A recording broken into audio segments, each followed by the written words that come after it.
свобода дорога.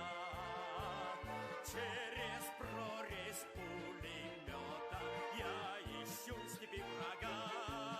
Анархия, мама, сынов своих любит. Анархия, мама, не продаст.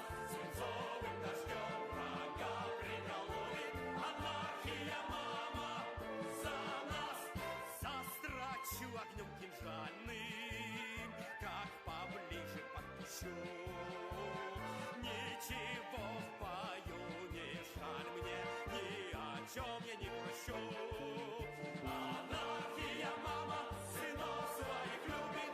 Анархия, мама, не продаст. Свинцовым дождем врага приголубит. Анархия, мама, за нас. Только радуюсь убойной силе моего дружка. Видеть я могу спокойно только мертвого врага. Анархия, мама, сынов своих любит. Анархия, мама, не продаст. Свинцовым дождем врага приголубит. Анархия, мама, за нас. Анархия, мама, сынов своих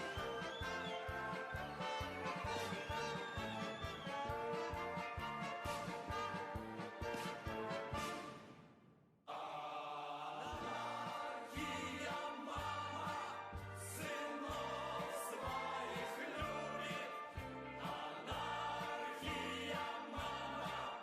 Анархия, мама, не продаст. Свинцовым дождем врага приголубит. Анархия, мама, за нас. Свинцовым дождем врага приголубит. Анархия, мама, за нас. Свинцовым дождем врага приголубит. Анархия, мама, за нас. Анархия, мама, за нас. Анархия, мама, за нас. Анархия, мама. Because Not even appearing to the game. Once. Oh, there you Hey, all go. the people. There you go. Hey, we're here. Session 1, everybody. Yeehaw. Yaw. There you go. It's blank. We're doing this. Yeah, we're doing this. We're finally doing this. Hello, everybody. DD time. So after so long, we're back here, back again. New tale, new story. How are you gonna fuck up? I don't know. Who knows? So I have a question. Oh, we're gonna fuck up? Bad. Very, very bad. I have a question for the three of you then, because we're missing one player. It might show up. Are you ready to begin your new little adventure? Your new little. Be bad to say no now. Yeah, maybe next week. Maybe next week. No. Yeah, actually, I gotta fuck up. For a second, I thought that was Chadwick. No, just a Yeah, about to say perfect timing, but no. The new Chadwick. timing denied. Yes, yes, yes. Wow, we chased him away. Damn. There goes hard. Yes, yes, yes. So, my good people, my party fellas, my players. Oh, this is awkward at the beginning. It's always awkward at the beginning. So, it has been, give or take, 5 years since demons invaded the world, although not successfully and doing minimal to basically no damage. And no massive battle, no big changes to the world occurred. Only a few really know what actually occurred 5 years ago. But that is in the past, and here we're in the present. So, to put it simply, you all know the paths that you walked, some more than others. Delirium, schizophrenia, amnesia or dementia, or all of above my strict some or all of you. But however, all of you have one similar awakening, if you will. Can everybody roll me a d20? Just a simple d20 to begin. At the very least, I'm rolling above 10. Same. Mm-mm-mm. Solid 12. The best. So, put it simply, you are, well, for some, it's the first time awakening. For this, for you to be specific. Well, technically, no. For all of you, it's been a consecutive thing where you're really not knowing where you are or how you got here. You know, you're in a small little room, 4 by 5 feet, 4 by 6 feet, dusty, moist, bound, some by heavy chains, some rope. And in front of you there is just a massive metal door with no knob or any other way to actually open it. As you three wake up, unaware of each other's presence, as you are alone in each individual cell, that sensation of being there for maybe half a minute, barely figuring out your bearings before slipping back into the void, you're staying. Something is keeping you up. And, well, you're conscious. You're alive. The three of you, in similar circumstances, how far apart you don't know. Any of you, is there anything you wish to do?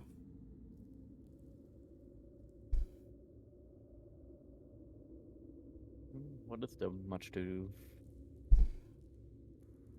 Can Looking around anything this room. be? Sorry. Here you go. Looking around this room, is there any sign that there have been people here before, like apart from me? As in, like people, as in classically, carving things into walls, like scratches, marks, blood Uh, on the floor. I don't know. you can roll a perception check.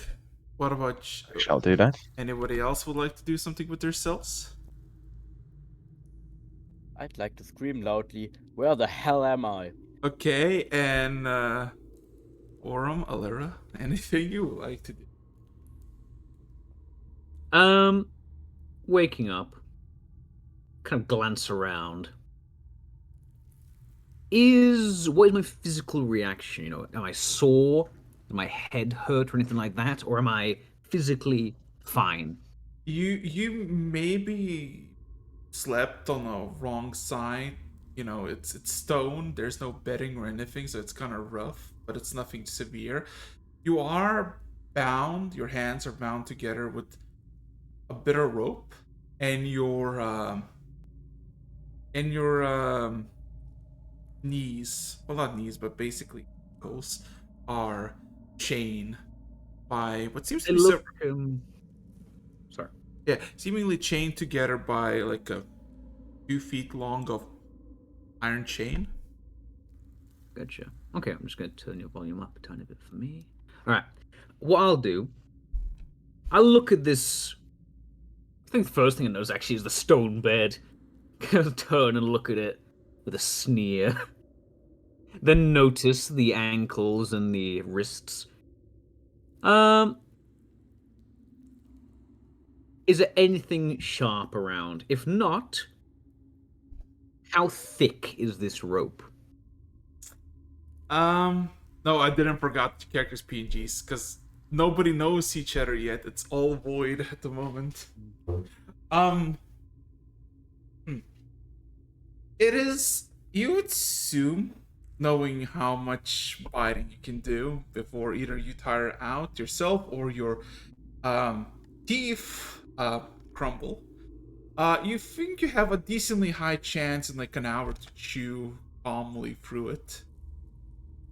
If there is no nasty surprise in this seemingly In plain. that case, I will cast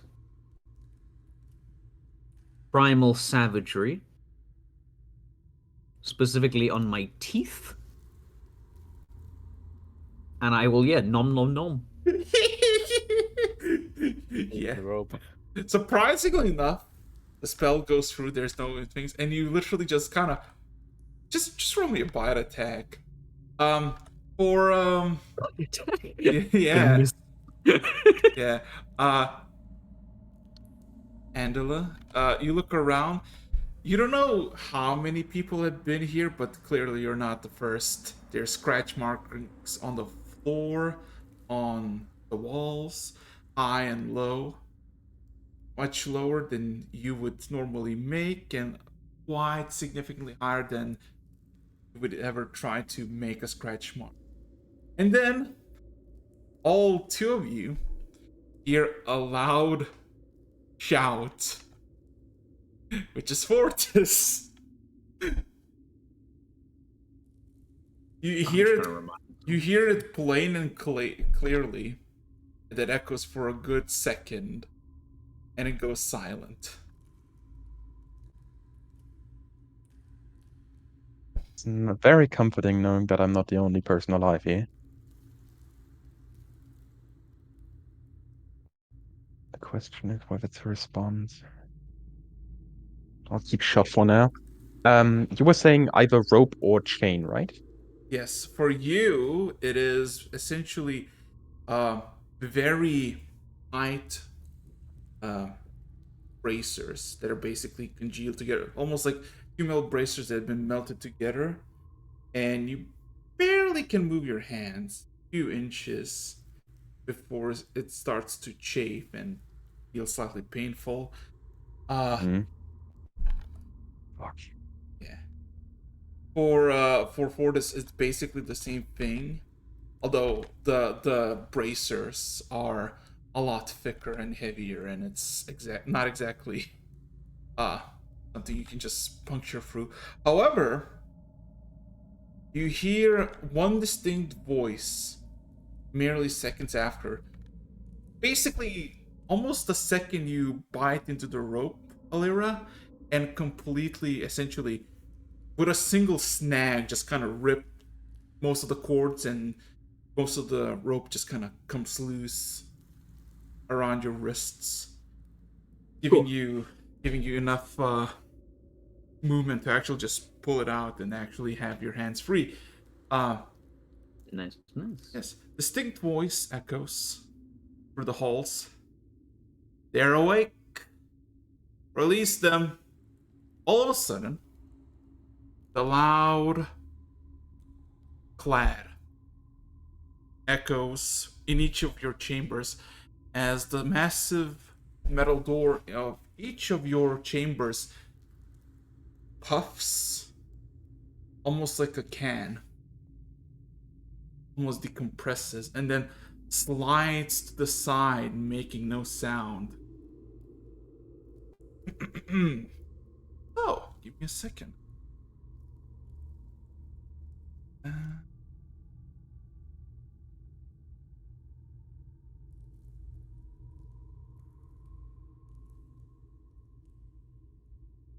So, to put it simply,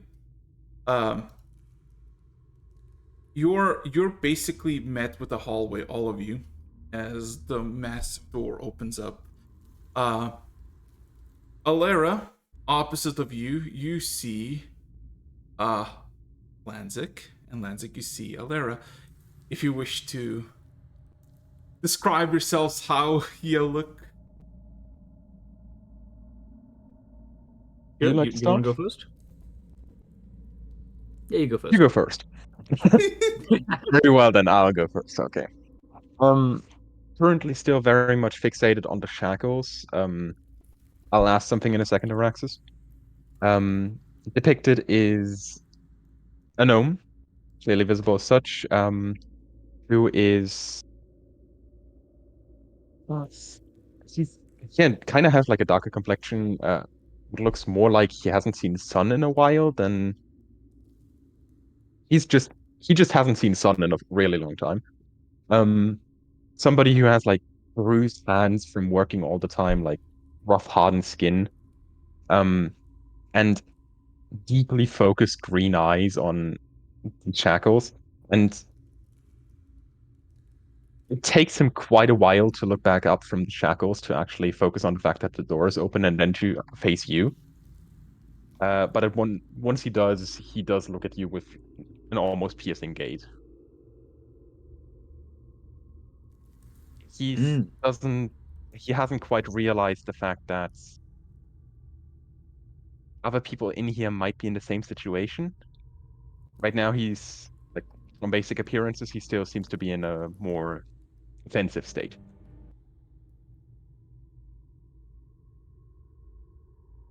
Gotcha. How about you? Before I say it, I might have missed it, Eric. Are we still wearing what we had before? Yes, you still have your clothing as you last recall. Gotcha. Okay. Then I should note really quickly, I'm wearing what looks to be workers' clothes. Like not great clothes, but something you would see like a farmhand wearing. Right. Time for some contrast. What you see in the opposite cell is a figure, at first kind of on their knees, gnawing at something. Then suddenly the rope comes loose. They look up and they see you. The first thing you will see in the gloom is some piercing golden eyes. Not bright, but almost dark. The figure watches you for a moment, and you can't help but imagine some sort of cat. Then they stand. When they stand, you get a better look. It is a female half elf. And immediately you're struck by this person is some sort of. They're from money. Hanging from their ears are some small silver earrings. Their clothes, though slightly dirtied and battered, is a fine dark blue and black coat. Clearly expensive. She stands, even though her feet are still tied, and looks directly at you from across. After about 2 seconds of staring, suddenly it just clicks and it changes. Oh, thank goodness someone's here. Do you know how we got here? I was attacked by some sort of dwarf, and he broke into my home. And runs a hand In the over her meantime, clothes, flattening them out. Yes. For this, really quickly, one question. Hmm? One question really quickly. Um, Judging by the shackles that I'm wearing, would I be able to slip out of it if I were to dislocate my thumb? Medical check. Sure thing. Uh, Wait a second. I literally did this earlier. Why the fuck doesn't it work anymore? And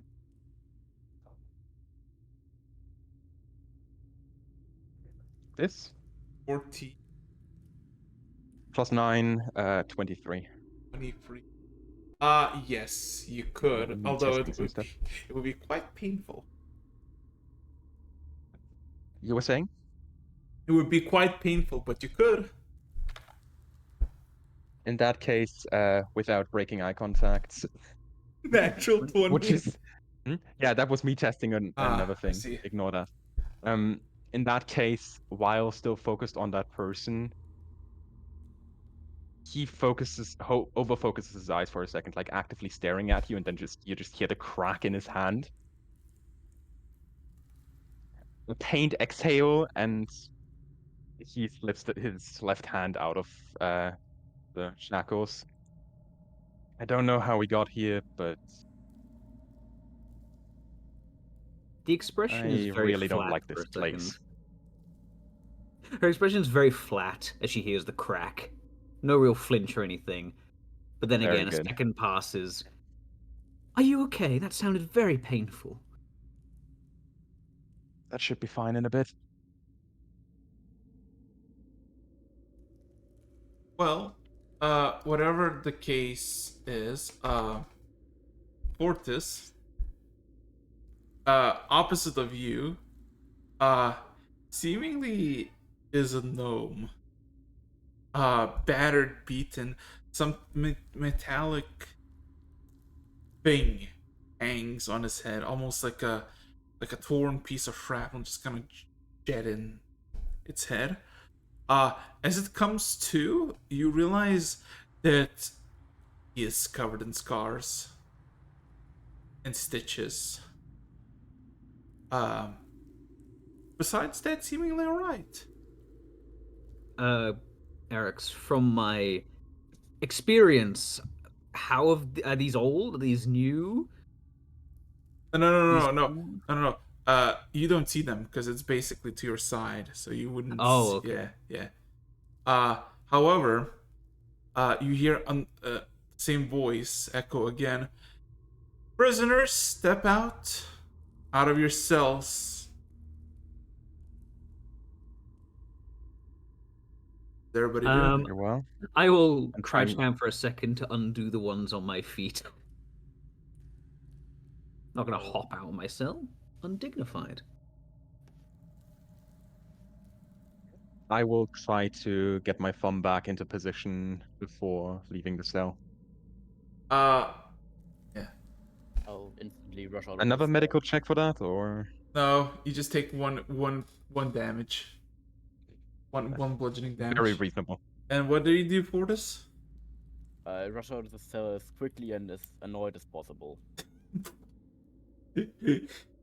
You both, Alera and Angela, you can both see that in your peripheral vision to your, well, from Alera to your right out of the cell, and from Angela's perspective from his left, there is a half-naked dragonborn that just rushed out of the cells. In quite heavy chains and similar braces as you, quite furious. Um, Quickly for this looking around, you realize you're yourself being in a corridor to your left. Basically two more pairs of cells and just a dead end. But looking to your right, there is a longer corridor where two dragonborn stand. Uh, Put it simply, one of the dragonborns is significantly taller than you, similar scales of reddish, although something is sickly wrong about him, as he seems to be grinning at you, holding a quite menacing dagger. And you can see a small trail of blood around him, covering his leathery boots. And on the right side of the red dragonborn is a green dragonborn, around your height, maybe a bit shorter.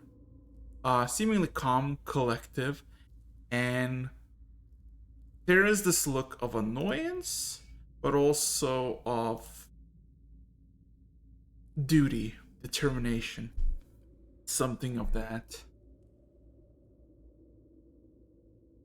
Dragon Ball. Two dragonborn. What about the other of you? What do you? Alera glances down the corridor of these figures and is torn between two options. Either she runs over to them and plays the victim, or she lets these two slabs of meat next to her go first and be her meat shields.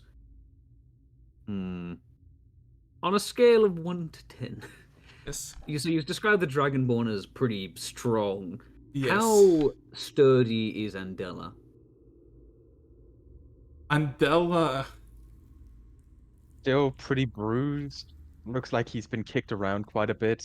Yes, and He's like toughened up still. probably Not great, but almost like a third's like the red dragon was about like 8 feet tall. He's enormous, and Hmm. in his hands, the dagger that he wields would be more like a long sword for Angela. Well, can still make use of this. I'll turn to Andela with my best concerned expression. Oh, thank goodness someone's here. Go ask them what's going on, how we got here. Maybe they can help you with your hand. I mean, this is fine. I don't really need the help, but Are two? you sure? It sounded very painful. I'm doing fine. We should be. He still very carefully glances over to them. Andela, you recognize Every one of the Dragonborn. wasn't that Dragonborn white? No, it was a picture in black and white. Right. Yes, and The bigger or the smaller one? the smaller one. Seen a Okay. picture of this quite recently in your memory. However much time has passed. That's still in recent memory, yeah. Yeah. Now With holding in for a second, squints his eyes. Guess we should be talking to them. Mind joining me? Of course. what about you, Fortis? As uh, the other gnome that kind of was opposite of you walks out, basically nursing his head. Seemingly tries to speak, but what he uh speaks is basically gibberish, or more like somebody who's trying to make a cohesive sentence while under heavy anesthesia.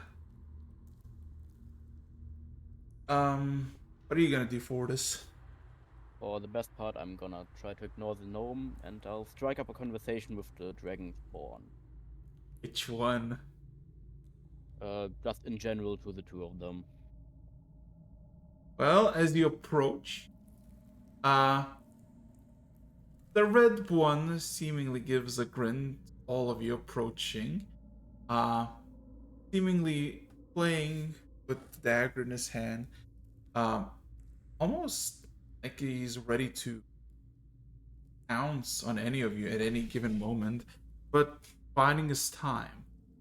However, the Green Dragonborn seemingly is in a non-caring state about the colleague and just kind of gives you all an acknowledgement. This look. As you get closer, you realize, uh, basically at the end, behind the Dragonborn, about 10 feet, and there is just a black hole in the ground where you see there is a small pool river of blood that is basically around the red Dragonborn, spilling into the hole. While you look basically by the green Dragonborn, and to her side, basically on her left side, there is a small hallway that basically leads to a door of sorts.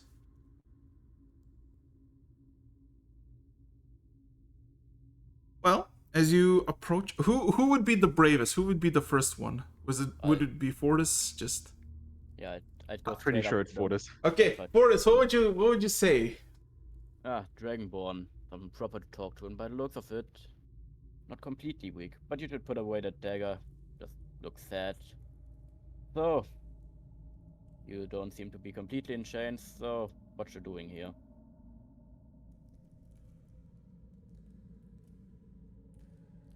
You don't know if the red Dragonborn is recoiling out of disgust or giggling to himself, but he keeps his mouth shut.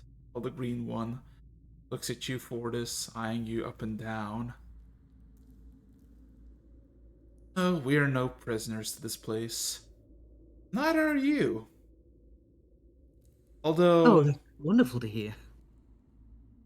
Although there is a choice for you to make. You have been sentenced to death. Your sentence is due, and execution is, well, she kind of tilts her head slightly towards the Red Dragonborn, who kind of gives a grin to you for this. Oh, you have two choices. Die in a hole, basically bleeding out in mere moments, and casting your will to Pharasma. Or she kind of nudges her head the door to her left. You could do some work. Some of you are strangers, but some of you have decent potential. And with decent potential comes freedom for those who wish to seek it.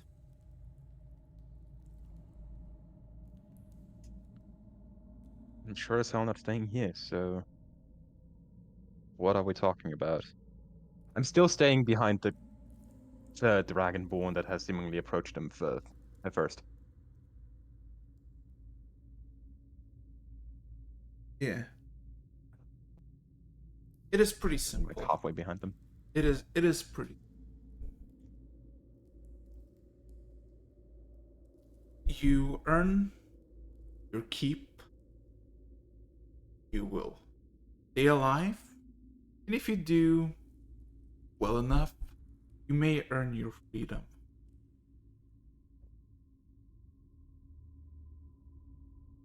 No, first, I would like to see what even gives you the power to make that offer to us. Because as far as I see it, I don't even know if you would have the power to defeat any of us. So what if we just push you into the hole?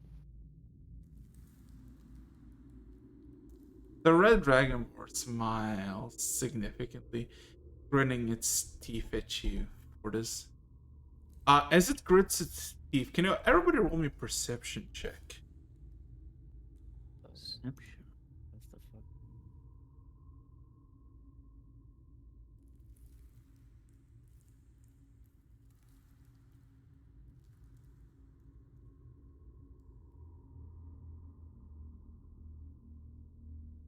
Again, perception, perception. Alera,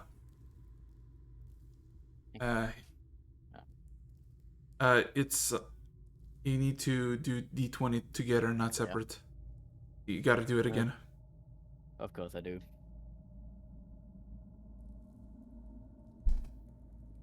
Ooh. That's nice. Angela, Angela, you didn't really notice, but Fortis and Alera, as he opens his mouth to smile and grin, there's two things you notice. There's something almost like a furnace at the back of the Dragonborn's throat. This lights, living flame seem flickers at the back of its mouth. And the second thing you notice, that the said Dragonborn in front of you does not have a tongue. That happens for a good moment as it finishes its voluntary smile, perhaps. Having noticed this, is this a form of possession? Because they shouldn't be able to talk normally without tongues. Well, no. The red dragonborn who hasn't talked showcased this, while the green seemingly is normal. She talks, you can see her tongue. Although the red dragonborn is suspicious. Possession? Maybe. You have really no clue. Ooh, you're cutting out a little bit for me. Oh. I was about to say, like, you're cutting out. It might just be the Basically, the red dragonborn maybe possession. Who knows? Green dragonborn by all means looks normal. Well, backing up what Fortis had said, Alera will take like half a step forward, still making sure the big meat shield's in the way. Yeah. He's right. Who do you represent?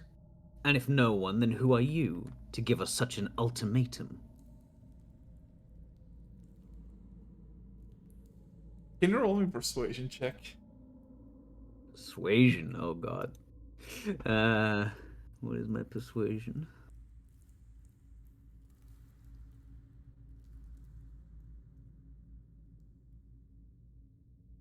No. That was a 4 plus 5. I need to ask a question. Do you wish to roll that? By any chance?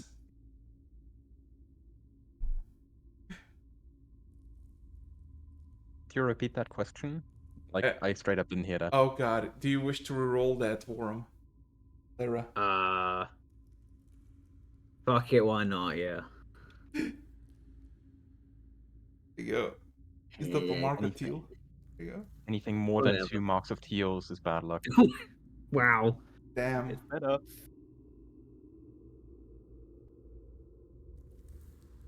There's almost like a cough from the red dragonborn. The green dragonborn, however, just kind of looks at all of you. There's almost this tastefulness in her eyes. We represent the Lord and Lady Kazuma. You are in their domain, under their laws, and you've been sentenced to death. You will not be left in the unknown for long. But there is, of course, a choice to be made. Alas, dead men do not need information.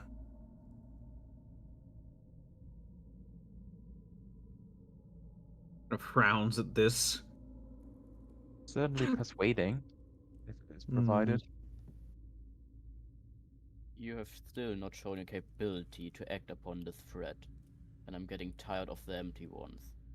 Unless you can show me that you can actually act upon it, I will not care for your death threats.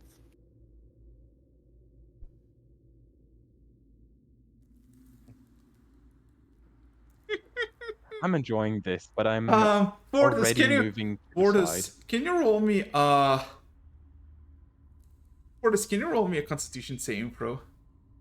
Oh no.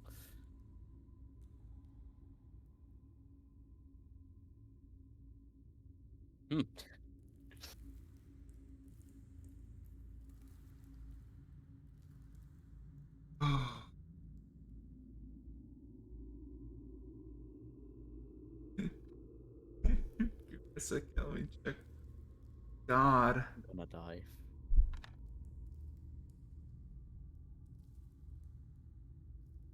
Second. Ooh. All of a sudden, the red dragonborn extends its hand and points a finger, and all of a sudden you feel this sickening sensation in your stomach, something burning up. As all of a sudden, you hear, all of you, the sound of buzzing in Fortis. As Fortis, uncontrollably, you start to retch up the contents of whatever you had in your stomach that seems to have a shit ton of dragonflies that are combusting in flame. Take 16 points necrotic damage. Seeing this, Alero kind of her eyes will kind of go a bit do have a wider as point. she realizes the severity of the situation. She'll look at them. Wait. A fairer question then. If we agree, is this service bound to us? Is it permanent? Or more of a negotiable tenure?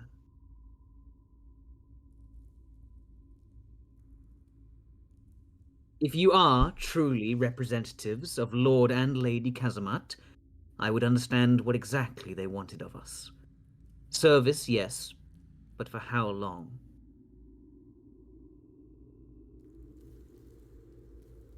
She crosses her hands, looking at you, Alara. It is quite simple. You services for the cause. If you do it adequately, what's the word? Adequately, yeah, adequately, uh, your service will be long. Do it with excellence, however, with proficiency, expertise, if you will. Well, it's going to be significant order then. Try your hardest and you'll get out alive. At this, Alara's kind of tension smooths out. Well, in that case, stand aside. I excel in proficiency. Can you roll me an insight as the green dragon kind of gives like almost like a polite nod and kind of gives like a hand wave towards, not hand wave, but more like a extends hand towards the door as if for you to pass. Insight, yep. Yeah, insight. Let's see if I have any luck with my rolls. No, fuck no, I don't. No. Mm.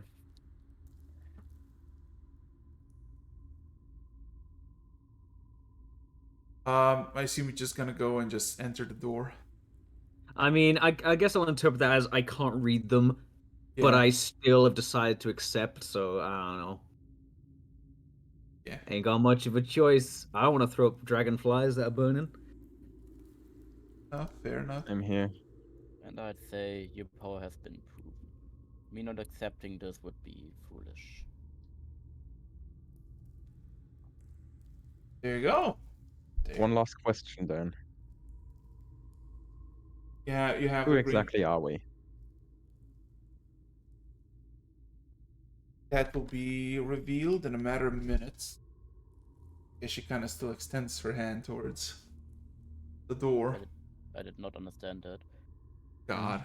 Like seriously, I don't know what's up with your noise suppression, but No. it's reading your It's first sound. session. It's reading Yeah, your it's, voice. it's first There's gonna session. be It's the problems. There'll scuff. be now. It is extending its arm towards the door and tells you that it will be explained in a matter of minutes.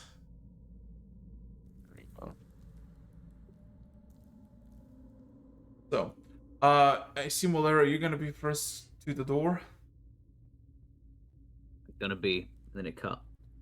I'm gonna It be. keeps cutting the end of the sentence for some reason. Man. Yeah. Maybe you just start screaming. But yeah.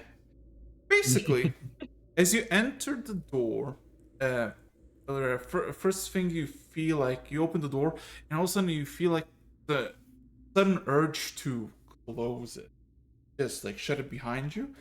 But when you shut it behind you, the door just disappears. And for Andela and for this, basically you see the door close and almost like you don't feel like there's anything beyond it. Each of you basically open it and enter. Second, let me actually play another file. There you go. Hold up a second. That's being done. I'll play this.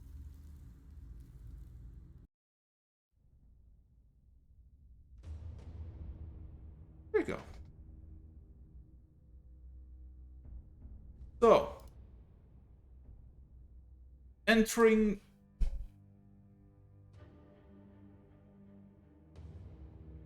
exiting this area or entering a new area, you see a significantly more brighter environment. Less something would resemble a distraught dungeon, more of a like maybe underground or just very stony building.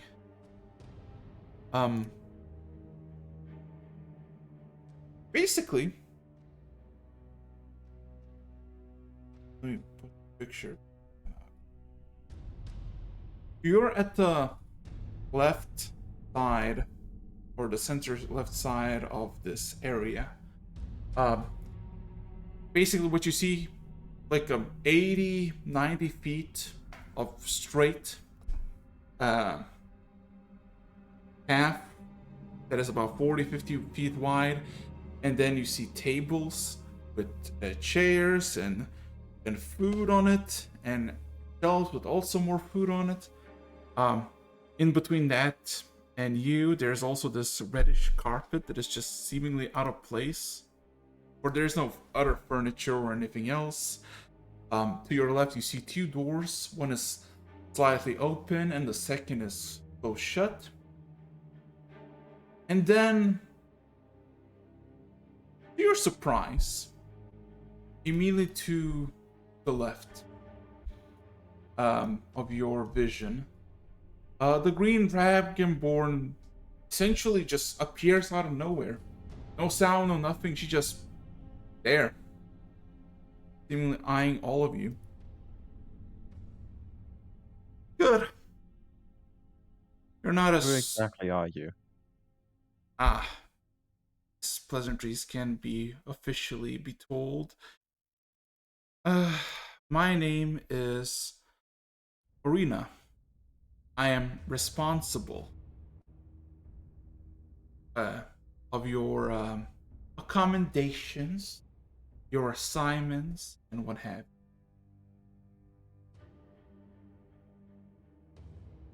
The other individual that you saw previously, I recommend you forget of his existence entirety, of its entirety. And welcome to your home. At least for a while. She kind of just proceeds to just walk in front of you, seemingly almost like also just suddenly appearing for the first time, seemingly observing every nook and cranny of the area, kind of leaving you to dust. Are there any windows in this place? No. So Everything it's is all lit by torches. torch. Yes. Lara will take this in a stride. She'll kind of follow along at a bit of a distance. She'll ask out Yeah. loud, is this underground? Or is there a more scenic view anywhere? Once you have enough trust, you will witness more. If you try to resist, try to rebel, you won't last a week. Understood. Nevertheless, as you kind of make it towards the carpet, she kind of stops and kind of points with her left hand, completely looking at the door that is slightly opened up. That's the triage. You need healing. You need expertise on medical fields or what have you. Stitches will have you covered. And she kind of points to the closed door. That is the armory. If you need armaments, and of course, if you are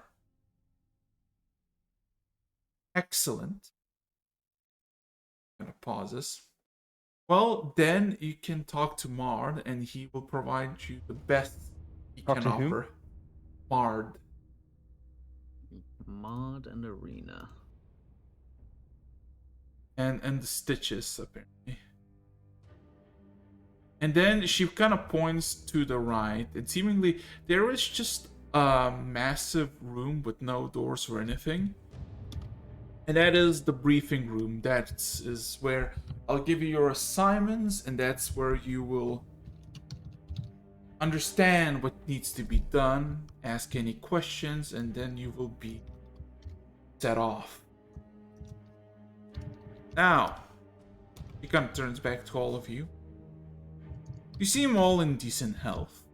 I suggest you have a chat with Surgeon, Stitches, and the armor Mard, and come talk to me. Your first assignment awaits. And then she just casually leaves you be, just kind of standing together. She seems to just walk to the briefing room, as she called it.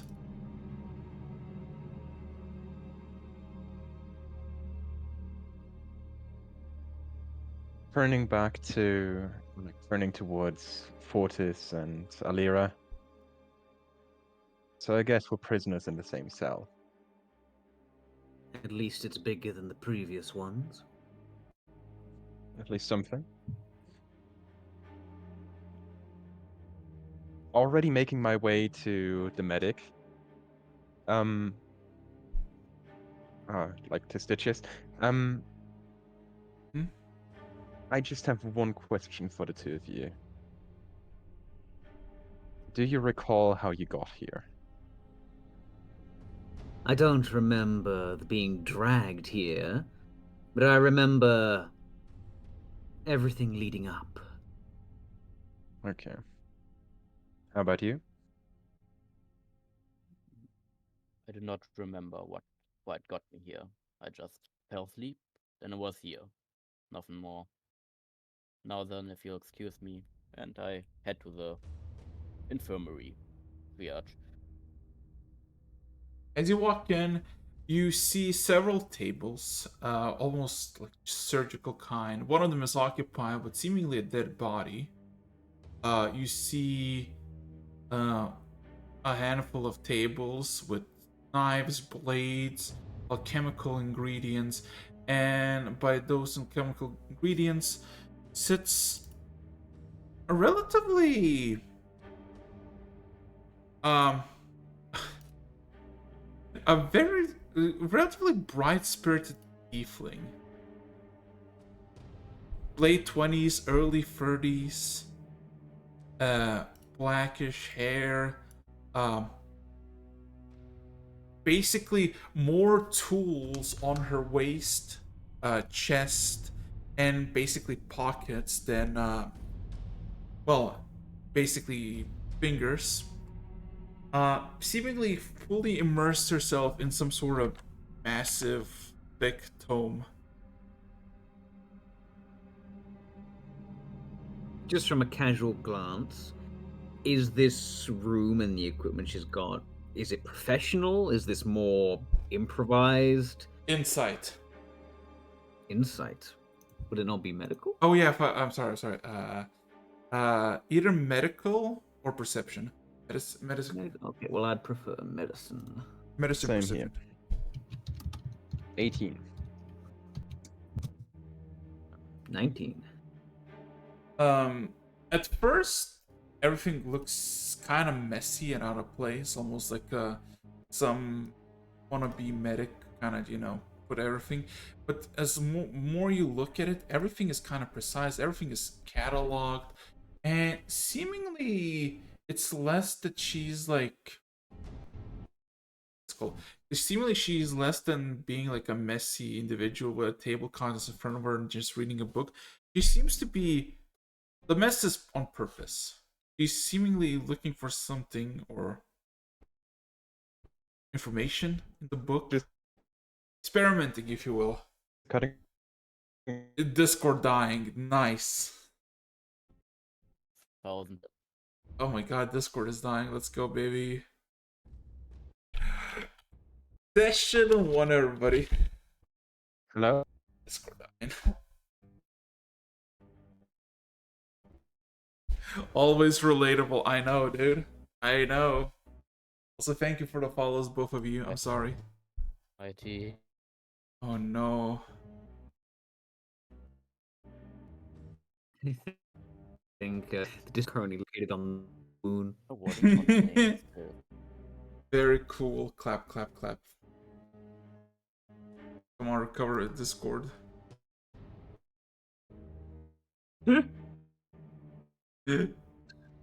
Hello. Wait, let me. Hello? Hello. Alright, who can hear who? Can Is you this hear me? me? You, Warren. Now I can hear you. Okay. Yeah. Hey, it works. Everyone And just speak for a few seconds. Now is it working? Is it working? yes, it is. It is Thank you. finally. Okay. And the models actually work on the stream as well now. Let's go. Oh yeah. Yeah. So Discord having a moment. So to put it quickly, to summarize again, looks messy at the beginning, but then you realize there's method to everything she does. Everything is cataloged, and seemingly she is experimenting. On the surface, at least. I can get on with this person.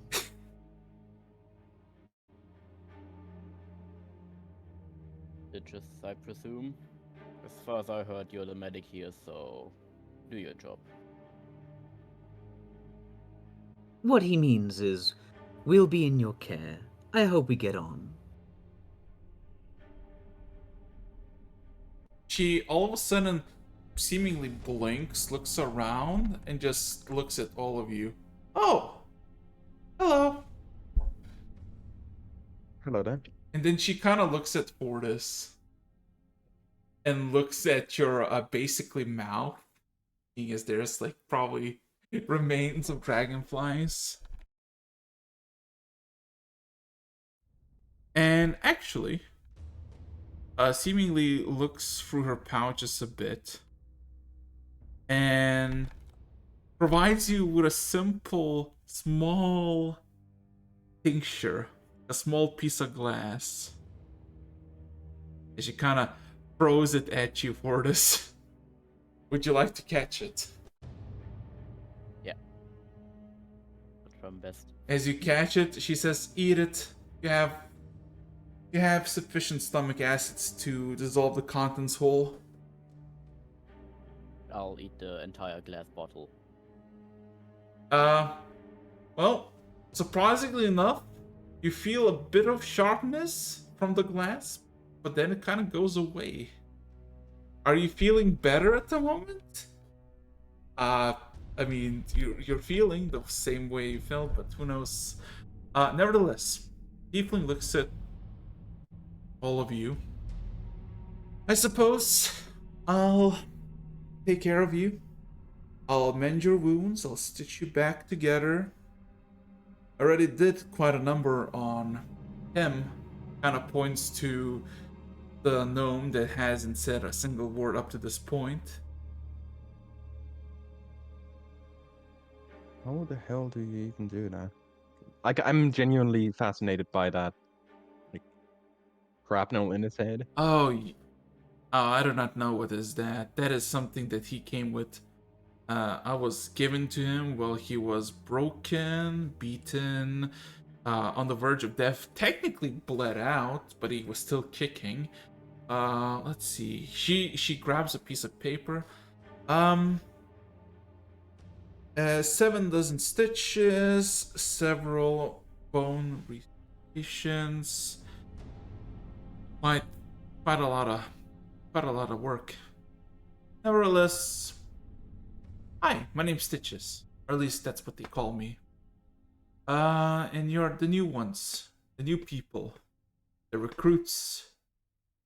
Good to see. Good to see. Are their recruiting practices usually so unconventional?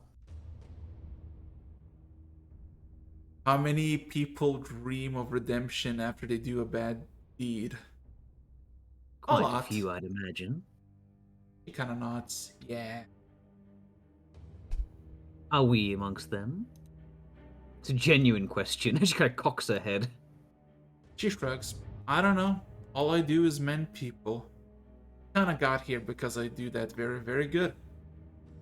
So you have no dreams of redemption, then? Well, technically, I wasn't really bad. Remember the Civil War? Decade ago, give or take?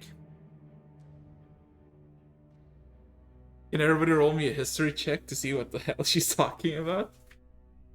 Can I even roll that? Eric, does my character even? Yeah, just roll. Just a straight I roll. know about it. Just but straight, yeah. Remember, not so much. History.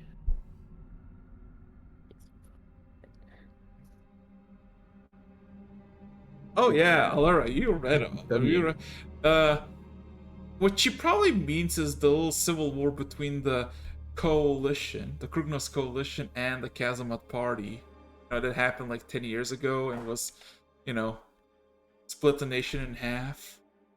He's probably talking about that. She kind of shrugs. I was a medic, mended every single person I saw, and apparently, while I was too busy healing people, I became part of the enemy territory. So, he captured me, imprisoned me, and now I'm here. Not really a prisoner anymore, but healing is healing.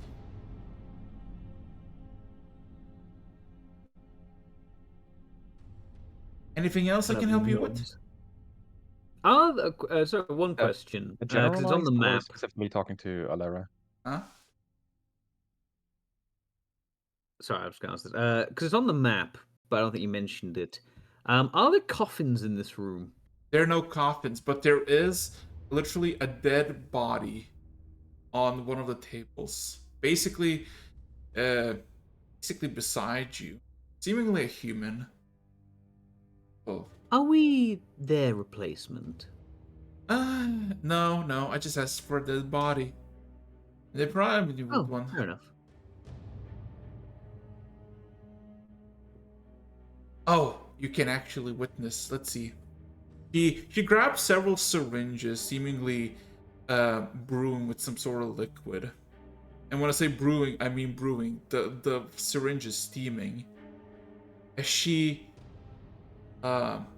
pours the contents into a bowl with a handful of herbs, starts to mix it, grabs another syringe, and seemingly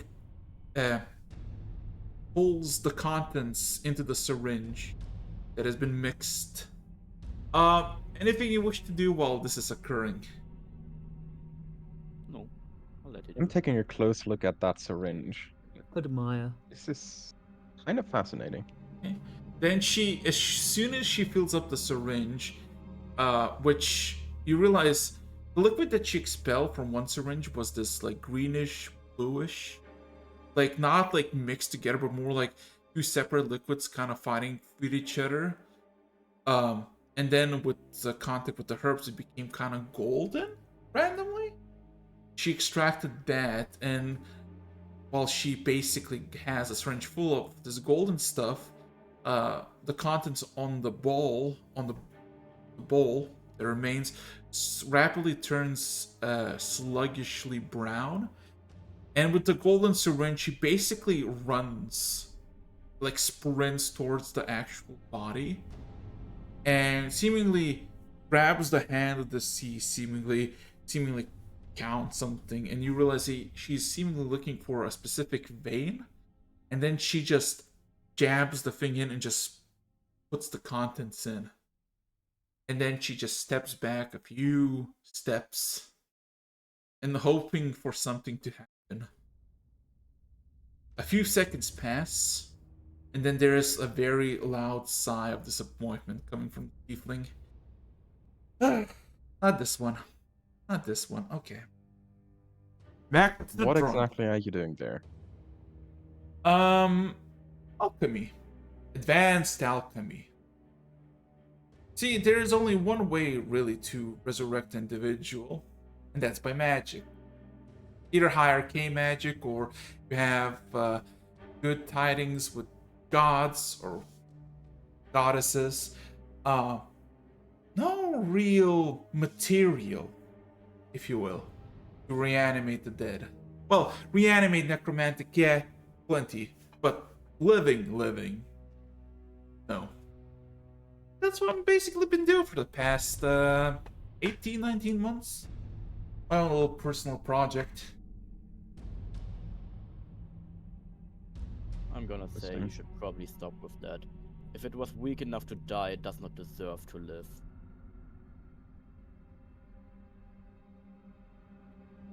On the topic of your services, Hmm? do you have anything to treat amnesia? Oh. On hand? No. Do I have something? Somewhere? Maybe. Also, you're kind of new here, so I don't think that's kind of allowed for me to just give you random stuff yet. Alera kind of glances at Okay. Andela. I wouldn't put too much stock in that sort of thing. Usually, they're just Why not? exaggerated hangover cures. If you're missing something important, a bottle of green liquid isn't going to bring it back. Maybe it can.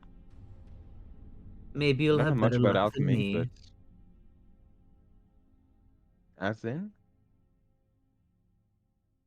Anyway, I'm gonna go check the food. better luck as you. In what sense? She kind of stares at you for a Uh, second. I've got a bad memory. But I'll remember you. She then heads Guess back I out the will be door, following you. stops, and kind of gives Stitches a wave before leaving. He kind of gives you a wave back with a smile. Tell me if you do find something about this. You ever seem to ignore it, but I'm willing to put Uh, any cure to the test. any of you a medic sort? Kind of gives like a points kind of finger to both of you. Maybe? That would imply no. Though I do have an interest. Well, she kind of looks over, and there's like the small grayish box on her desk that she immediately grabs and just kind of gives basically to you as a group. If you're on the brink of death, jab yourself in your left shoulder only once. You'll be quite well for a bit, and then you will suffer the withdrawals Why left? closer to Heart. the artery. I see. We thank you for it, but we will not need it. Say that again Yeah, when you're on the brink sorry. of dying. I look at this needle, and I look at, like, the armored scales, practically, of Fortis. Same goes for them? Yes, although a bit more push will it require. That'll be fine. I Let's know. figure something out. She kind of gives you a wave as I guess you all of you exit or some of you stay. Exit. Exit. Would also leave. You know. So yeah, you leave the triage. The armory is basically next door. It's not locked or anything. It is slightly open, although it's not like as wide as the triage. And yeah, you basically see a table is set. Not with like hot meals ready, but more like fruits, vegetables, dumplings, breads, pastries.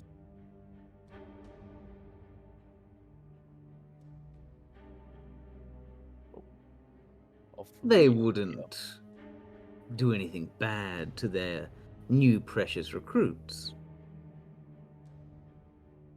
Or it is the cruel joke. Well, either way, we'll have to succumb to hunger sooner or later. True. And with that, I will pick up, I don't know, basically the first thing in front of me. Just roll me D10. Let's see if A D10. 3. first thing you see is basically this pastry that you can you know the form. It's basically a meat pie, like a small miniature meat pie. Nom. It's cool. Just You a wish little bite of it. you wish it was warmer, because it would be a lot better. But it is decent, as it is.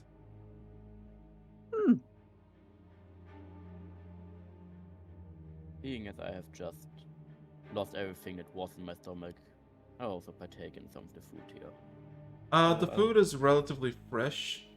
Some things you prefer would be a little bit more, but I mean, can't really complain.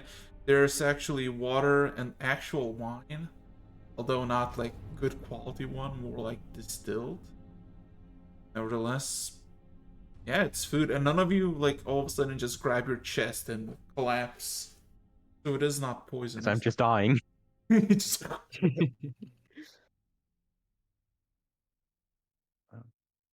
It's been a lot Well, worse. after some, I mean, how hungry actually are we? uh, it's one of those like the hunger would have eventually set in, but as you soon take your like first bites, all of a sudden you feel like you're suddenly like haven't eaten in days, weeks. Although you're not like Hmm. scoffing it down, but there's like this looming. So, likely some distance. Which prompts a thought, and I'll turn to the two of them. Where are you from? Or where were you last? As I pick up a piece of the bread, I would turn back to you. I will answer that once I figure it out myself. Ah, fair enough. What about you? I can come straight down from Noctis. I was part of a rich, a powerful family. And you? Where does someone like you originate? Well, recently I've been in Narita. Before that, more in the countryside. Kind of looks at you again, giant dragonborn. She Rich didn't and deliver. powerful family. I can certainly see the powerful. Do you have a name? I do. My name is Noctis Iniustus. Does that ring any bells? Roll me a history check. History.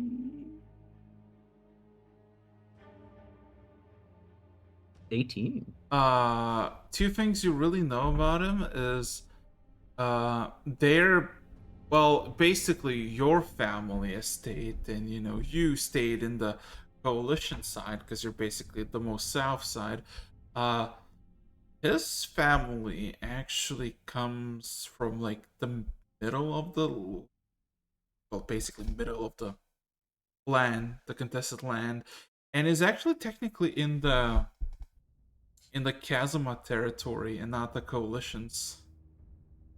Uh, mining, something with the earth, mining, smelting. You don't really remember the exact details. Uh, rich, yes. Powerful, questionable. Kind of choose this over for a moment. How did the recession hit you? Recession. Doing well? Recession is something for the less fortunate. We have been doing just fine. And also some of the things that have gotten sold by the weaker folk have been quite useful. Especially there's a book I was quite interested in. A shame I no longer have it. Hmm. You see kind of a flicker. Although her face is quite flat, there is definitely a flicker of annoyance behind her eyes. And you can tell however fortunate you've been, she has not been the same. Well, as much as I'm enjoying our familiarity, perhaps we should view the others who are going to be here with us. If we're going to die, I'll die with something, a weapon. The weapon I Sounds see like a decent choice. pointing. What do you subscribe to then? The hammer, the sword? I'm addressing this question to both of you, so Weapons are but an illusion of power. If a thing is not part of you, if a thing can be taken from you, if a thing can be lost, it does not mean anything. You wield a weapon. It just shows that you cannot do anything without it. Your body is a weapon. Your mind is a weapon. And neither can be lost. Kind of a small smirk pulls at her lips. But yes, unless a sword or a hammer can be part of my body, I will not take it.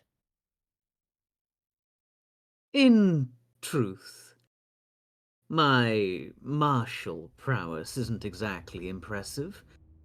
I'll settle for something simple. Otherwise, I subscribe to your train of thought. It wouldn't hurt to. And I suppose you don't remember your preference. Guess I'll have to figure it out. Shouldn't be too difficult to see what I can wield. Just point it somewhere else when you do the tests. So I assume that calls for the armory then. Mm-hmm. Correct. So, put it simply, you enter, and what you basically see on your left is basically 2 tables and what seems to be a rack where you put plates, weapons, although it's all empty. And to your right, you basically see, hold a second, you see a halfling, fully immersed on the table, that is separating you and him by this very thick metal fence. He's relatively young, although he has scars as you assume a veteran soldier would have.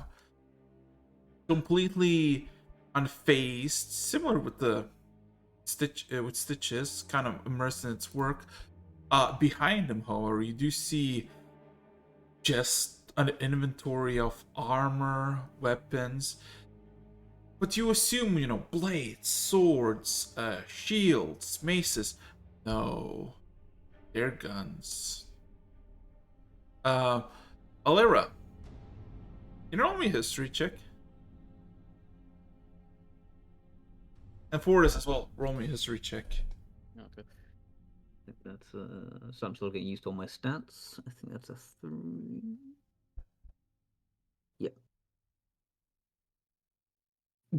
Now one. Weird looking spear. So to put it simply, you see swords and other things in the bag, but it's like the main attraction are the weapons, the guns. Fortis, you know that some of these guns you've seen massively on for sale, and some of those went for hundreds of gold pieces, a unit, and there's like hundreds of them.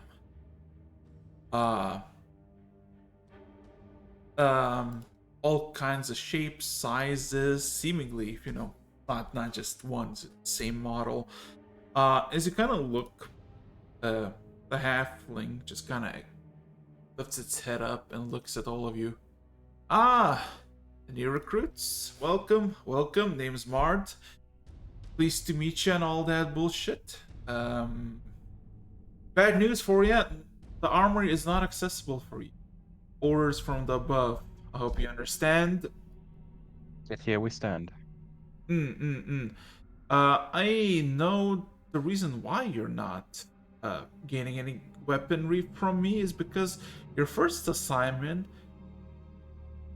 basically takes you where I get these things from. So, not really, can't really help much. I can answer questions, but not a single item will come through those grates to your hands. Seems to be. Well, that's unfortunate. He immediately kind of looks down at his gizmo. It seems to be like some sort of clockwork device. Continues working. How did you find yourself here? Recruited or? D20. Persuasion, actually. Persuasion.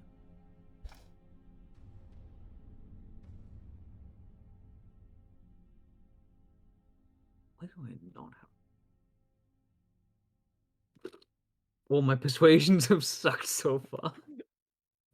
As much as I would like to have a heart-to-heart with a absolute stranger, I don't really feel like it at the moment. Try it next time, okay? Oh, fair, fair. I'll flatter you with some gifts of weapons. Oh, what a dear. He knows exactly what I need, what I want. The way to your heart. He kind of chuckles. Any other people want to say something, or do you? Just looking across the weapon racks and whatever else is provided, especially in regards to the firearms. Yeah.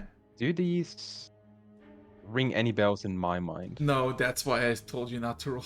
You're like, These are for you. This is as in your mind. You're like, these are weird looking sticks.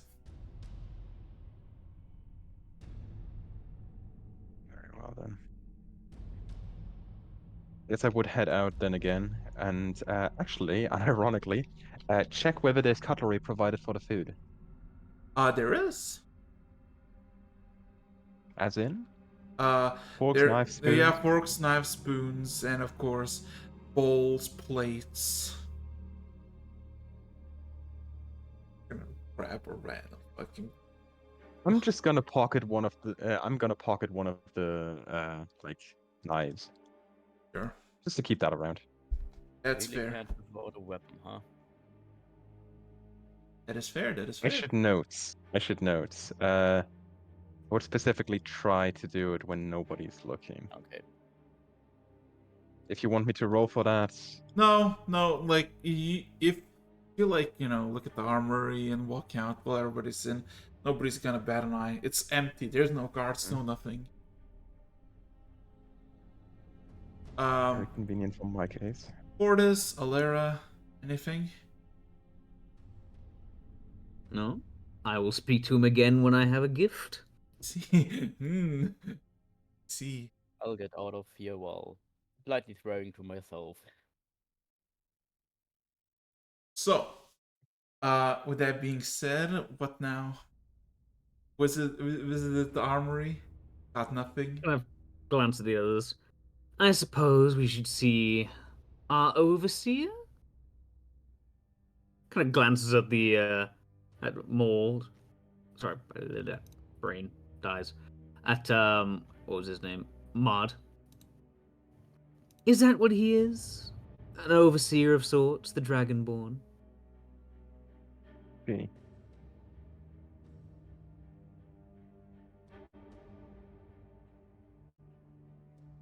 Close to his description as we can get it, probably.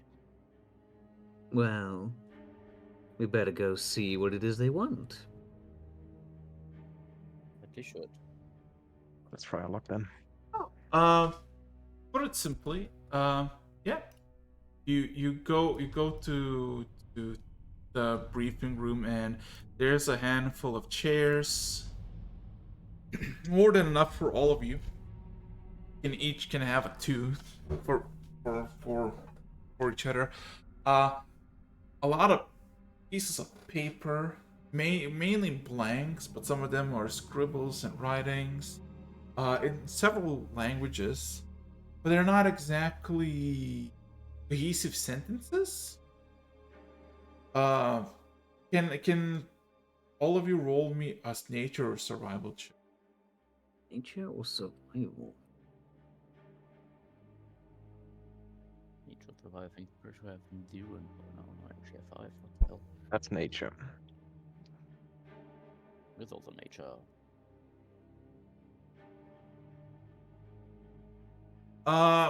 You can all figure out that this is basically somebody has been writing stuff on top of papers, and whatever ink they were using, it basically maybe left a mark pages below, and it's just kind of left on the table, not really used.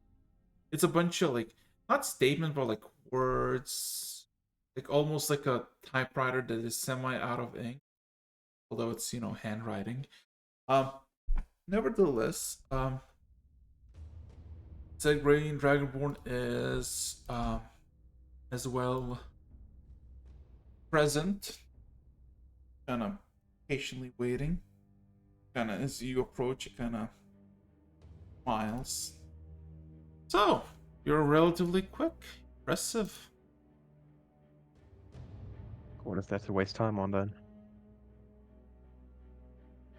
You will do well. Nevertheless, I assume I'll start the briefing then. As she grabs seemingly what seems to be like almost like a drawer to where she was standing, she grabs several pieces of paper, almost like a folder, and gives to each one of you, the four of you, technically, even though folder. In this folder is your assignment, the details that have been gathered in the several hours, and of course, your objectives. However, I will say this aloud, nevertheless. The first thing you see in the said pictures is a picturesque image of what seems to be a half-orc. Second.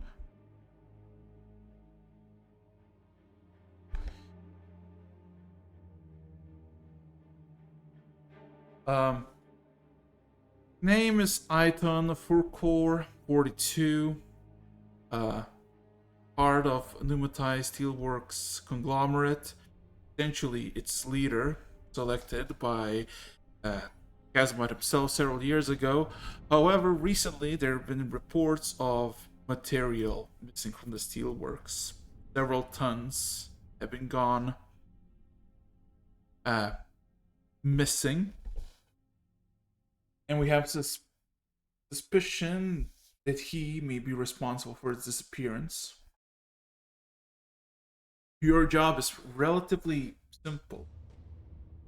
First, figure out where the lost goods have gone. What is the purpose for its disappearance? Figure out if the half-orc is responsible, and if he is, kill him. Alternatively, what would be extremely beneficial and show you're excellent, there is a lot of work, bureaucracy, and whatnot. If you can find a replacement of the half-orc, or settlements prefer to keep it close in the family, they don't like having outsiders for the degradation and the backturnings and whatnot. If you can find a replacement if the half-orc is guilty, that would be, of course, beneficial. You will go there unguarded, without any weapons, but with these.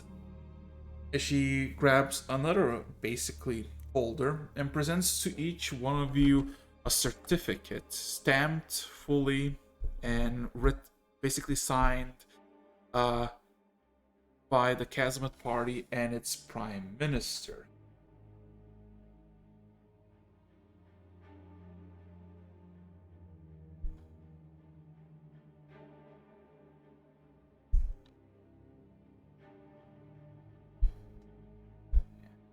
Bellerin Kazmat. That basically says that the owner of this parchment is essentially being a representative of the UKP, United Kazmat's Party, and is hereby has the administrative authority to judge and execute on individuals that have broken the laws and boundaries of United Kazmat's Party, which basically means you're kind of like sheriffs by some sort of like a an inspector, internal affairs, and an actual sheriff, or I guess an appointed sheriff. The Do we steel, each get one of those? yeah, you each get one of those. This is a one person. And the Dragonborn continues. You'll be heading to Namatai Steelworks, one of the bigger steelwork producers in the region. Well, technically one of the biggest in the entire country. They provide us with ammunition, weapons, old-fashioned and the new ones. These permits will allow you to acquire whatever you wish, or they make it for the army by the hundreds or even thousands on a daily basis. She kind of gives a look over for all of you. Is there any questions you wish to ask? Thank you very much for that, Alara.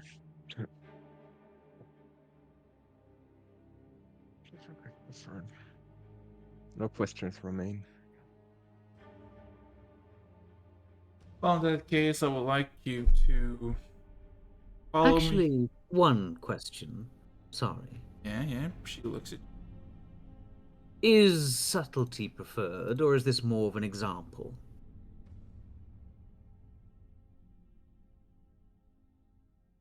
She kind of gives a good moment pause. Subtlety is, of course, preferred. An example, if he is guilty, well, that would leave a mark. It depends. Remember, this is a civilized world. The overseer of the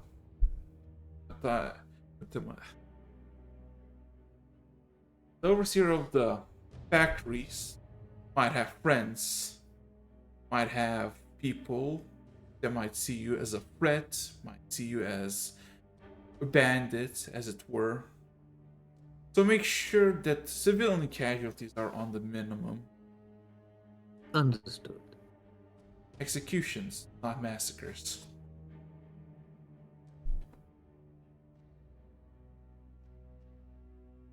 Any other questions? None on my end. I don't believe so. Well, if you would follow me, then I would like you transport it as possible. Kind of walks by all of you and just walks towards the carpet.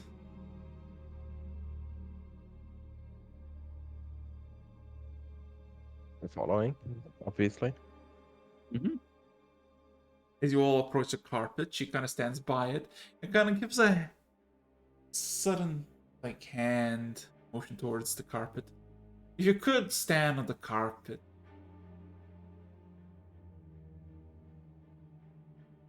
Following the order. Yeah. Mm-hmm.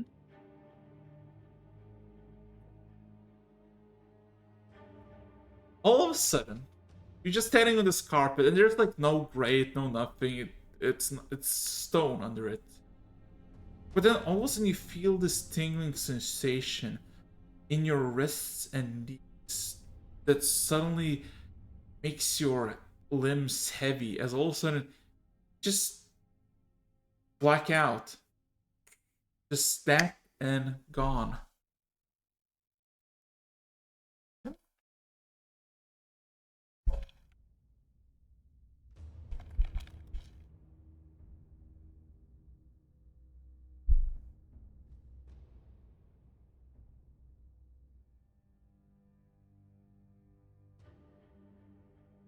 Go.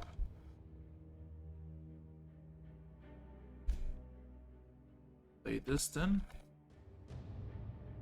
Oh, I need to stop this. There you go.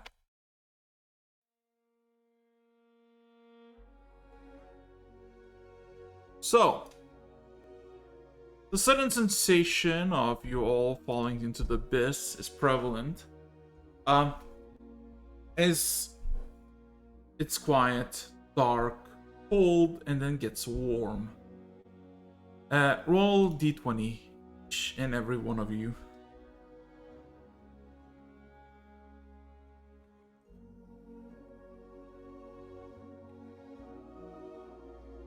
We have not been rolling good.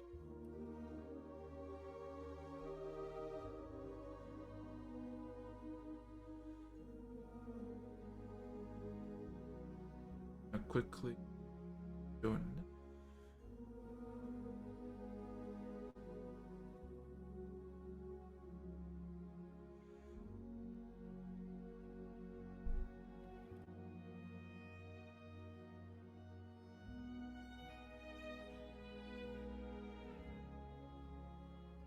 There you go. You, one by one, wake up. In a carriage. Well maintained, not opulent, but one of those enclosed with cushioned seats. As you seemingly strolling through the countryside, somebody's seemingly driving you somewhere. You can hear the pace of two horses push the carriage, and you basically see a peaceful and beautiful countryside as far as the eye can see. For this, you would be basically the first one who kind of wakes up, and you basically look around and see as everybody's kind of snapping back to reality. Think I see how we got ourselves in the first place.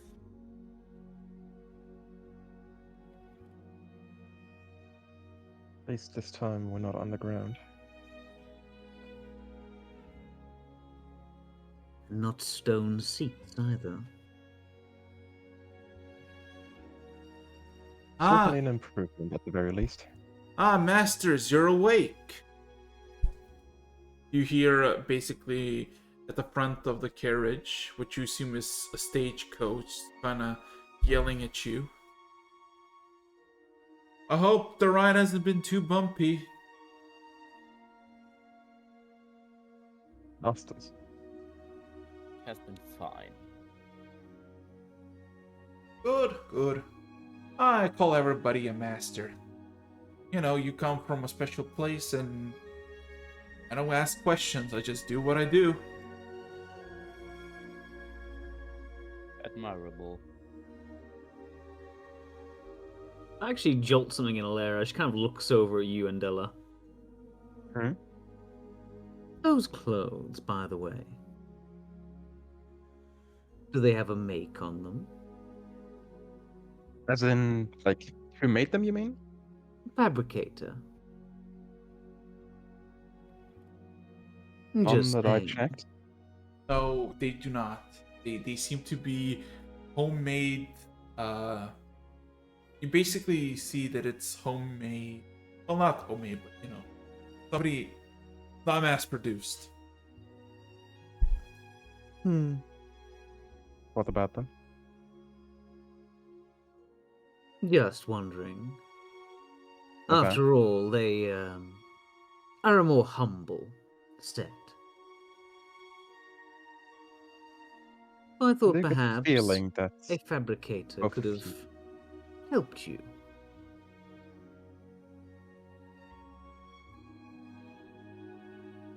Remind me again, where are you from? A fair ways away. In the last few years, I've been living an urban life. It took a bit of adaptation, but more or less from Narita these days.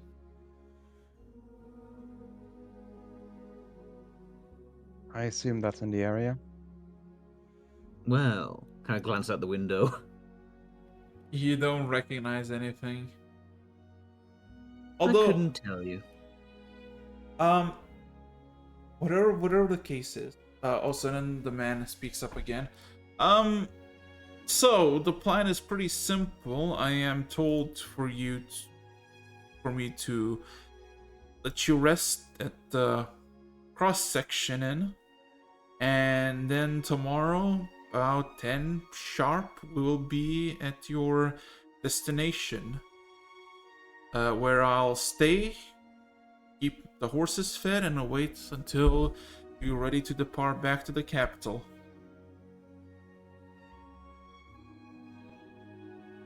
Very well. Good.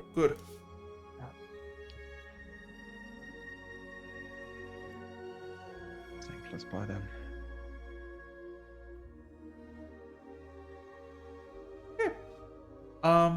So, Fascinating still. so you basically see that the sun is slowly descending. It is gonna be sunset soon, and it is getting dark relatively quick. And you basically witness the countryside every few miles, either 2, 3 buildings. Kind of reminds you on the thing that you witnessed, although this is not nowhere the place you remember. This is more like a lot more open, but also a lot more flatter. Nevertheless, takes you about just an hour of just this idle traveling on the carriage. Is there anything you wish to do or anything? Because the carriage is like not like locked or anything. You can easily open it. It's one of those. I just enjoy the scenery, and Yeah, I'm chilling. it is. So now we're working for someone. Not just anyone. Supposedly, the High and Mighty. At least the Well, paper claims it. who else would you work for? For Your yourself. betters, usually.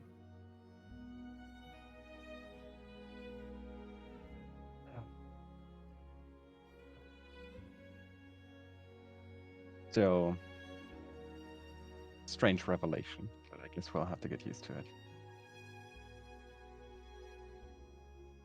Well, if they're such simple tasks, go find someone, determine their guilt, and then act accordingly. I think this will be fine, at least in the short term. Since we probably Until they start putting up a resistance. Kind of glances at you. Well, if you want to dash out of the carriage and run away now, I'll be happy to observe your progress. The man. Let's be honest, I wouldn't get far. The man with a shaking voice. I remember there was a group of 6. They all decided to run. I saw How far them. did they get? I really didn't know what to do. I was told to take them to the location and wait, but kind of returned the next day back to the capital, and they already were hanged by the wall. At least they're quick about it. The Lord and Lady Kazuma are kind. Do not. Oh, very obviously so.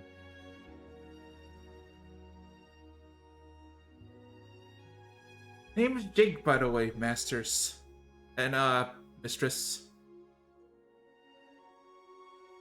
How long have you been doing this then?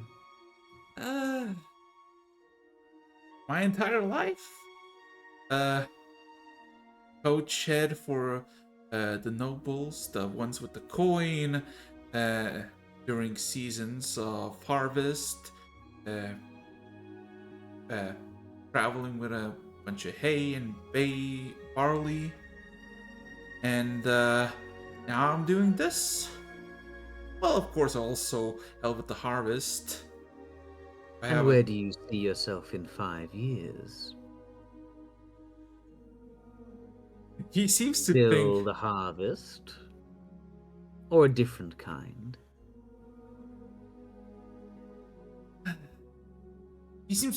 for a good second. Ah, I am I am ready to die. Uh, my children and their children have grown. They're somewhere in the world. I am old, but people around care for me, and I should care for them. I see.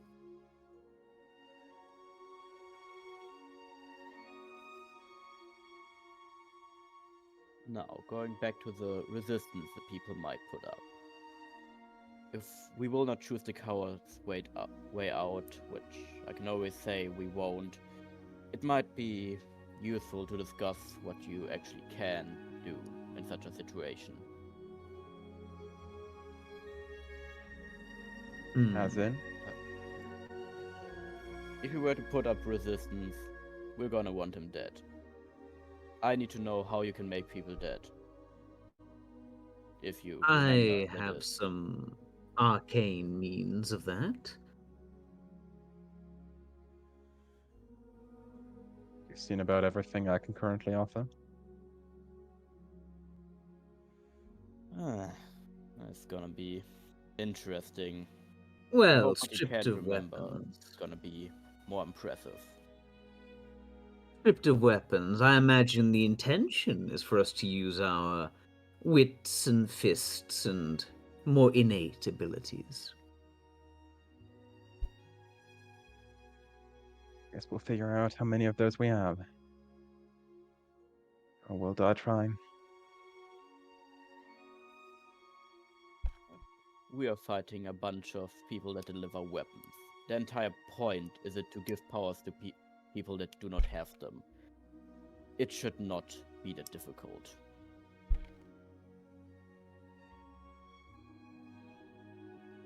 Hmm. Clickety clack. I'm sorry. I'm hearing 1,000 messages being typed. I'm sorry. I don't know. The Discord has not been kind to us today. Know about it. As we kind of rumble along a bit further. So, big lizard, dragon, man, whatever. Fortis, was it? It was. What would you say your expertise are then? You say you rely on your core ability.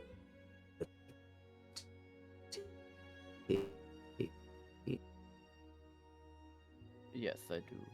And with some with core abilities, I don't just rely on one thing. Most of what I do does stem from this is a more arcane me, just like you. Although I can assure you mine is more refined. But most mages are just scholars. I actually know how to handle myself in a fight. I sort of try to show off my scars, which are not that big.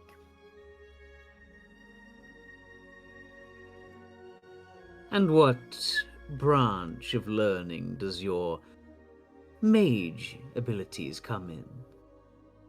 I've studied quite a few, although found many of them infuriating. I'm the only class of magic that someone should care about. I'm a war wizard. The only wizard that actually knows what to do on the front line. You made Most sense of that nonsense, those chicken scratchings, and actually can put them to use. My, what a rare breed. if it is for power, I can learn a bit. But do not expect me to know the spells that do not help. Of course. Only so much information can fit its way into one's brain. Some more than others. And what have you? Have you recalled your talents?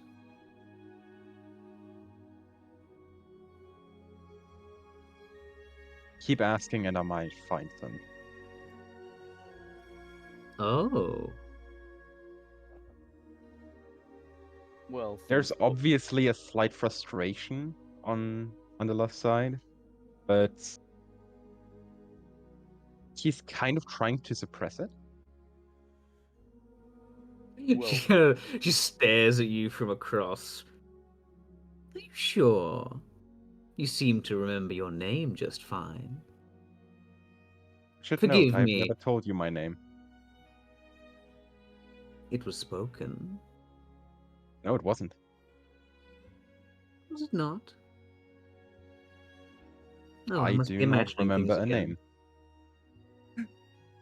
I should, above the table really quickly, Andala is a name I Yeah. currently have Yeah. on the character sheet, but I have Gotcha. not formally been given a name. I thought Literally someone do said not it. have a name. I Nope, think I I, it think, was think never I just said. read it when I- referring to you some I point. want to imagine Literal is like so like trying to like appease people. He's like, oh yeah, you told me your name. No, I didn't. Oh.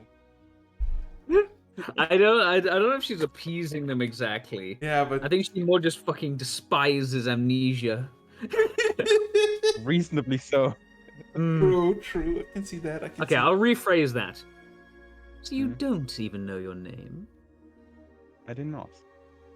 Oh, how sad. now then. Well, what would you like to be referred to as? Another question I still need to think about. Ask me again and I will give you an answer later. Later. No, what we like to call each other is something that does not matter. The point is, both of us have some magic abilities, and I hope by every deity you may or may not remember that you are not somebody that needs weapons. So if both of us know something of the cane, maybe you do too. Maybe at It's a least factory, try. yes. Maybe at least try to do something magical and see if you maybe remember something. This is a factory, yes. Or a industrial area, I suppose. I can't imagine they'll have many gifted in the arcane arts. Or am I being naive? Who knows who we'll find there? Just hope they don't put up too much of a resistance if things go sideways. And with that, she'll just nod and look out the window. Luna's people. peaceful, nice, picturesque, even if you will. I'm Ghost. I'm passive. And the sun sets as you basically reach this fork with this one massive building. There is like a there's a actual what's it called?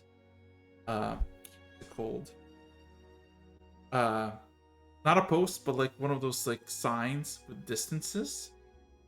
The way you came, is Nurg, and to Nurg, it is about 50 something miles, 52 miles, and to Numatai, the place where you're going, is about 12, 13. Well, 13. And were we traveling south or north? You are basically traveling north, west. By the way, the sun is setting. Nevertheless, the inn is there. And give me a second. Let me give you a picture, because technically didn't see his face at all, because he's just kind of been talking, with the wall. Oh yeah, the carriage wall between you. This is Jake. There you go. Whoop.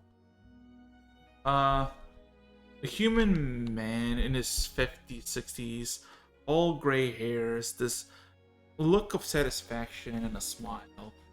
Like, if you ever need the face of this is what a farmer looks like. He fits the bill perfectly. The hat is probably even older than you, Alara. That's how old he looks. As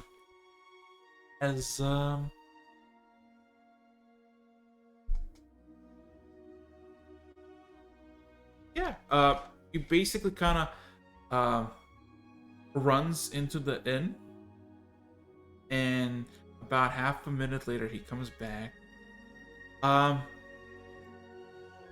Masters and mistress kind of looks at you, Lara. I made the arrangements. Talk to the innkeeper for a meal and rest. I gotta tend to the horses. He kind of starts whistling softly to them, and the horses kind of start to strut, follow the human. So, put it simply, the inn is pretty basic. Well, it's not basic, relatively decent. And the innkeeper, who's basically another human, a bit younger than the one that is taking you to this place, just kind of provides you with keys with numbers.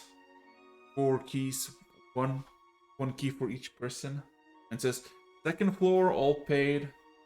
Breakfast in the morning if you wish, and supper in about half an hour if you wish. Well,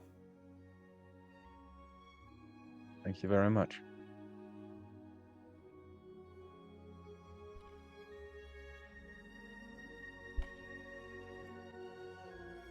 This is still standing around, very frustrated.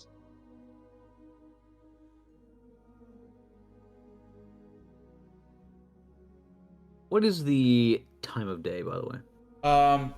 you have real no discernment of like exactly the time, but it is summer. That's what you clearly see by the crops you pass and all that. Also, not to mention that all of you kind of got abducted summer. Pretty easy. Figure that out. It is past sunset, so you assume maybe 9ish p.m., 10ish. Like, even though it is, past sunset, the sky is kind of still very bright. Hmm.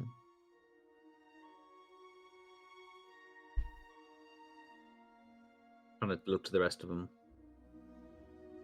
Well, do we walk in, or do we take our time and let the dark settle? I mean, we can observe the place in light before this. See no reason to not at least get a look at the people while they do their work.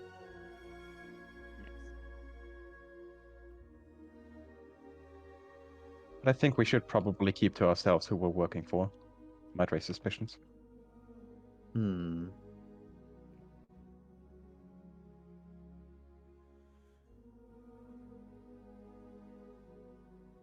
No, Remind me, Fortis, what were you wearing?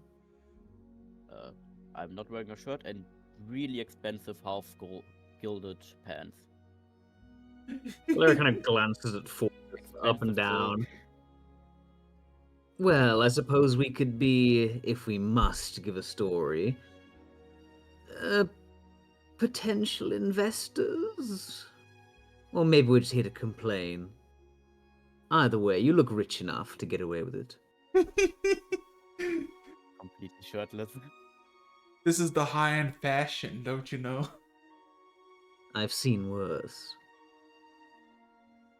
As soon as we know why the resources aren't coming, not like it'll matter much, but for now it will be a function in disguise. Hmm. There's no real like there's freedom. Nobody's like you gotta stay here. You can walk around. Although Mm-hmm. the fork is pretty simple. There's literally 3 buildings: the inn, the stables, with several horses, and what seems to be more like a massive shed than relevant. And the fork itself has just a bit, like a few hundred feet away, there's like a small stream of water spot. And basically several miles around, you see like a small, like a building or a few buildings. You can see people wandering around through the fields or just on the road. Kind of peaceful.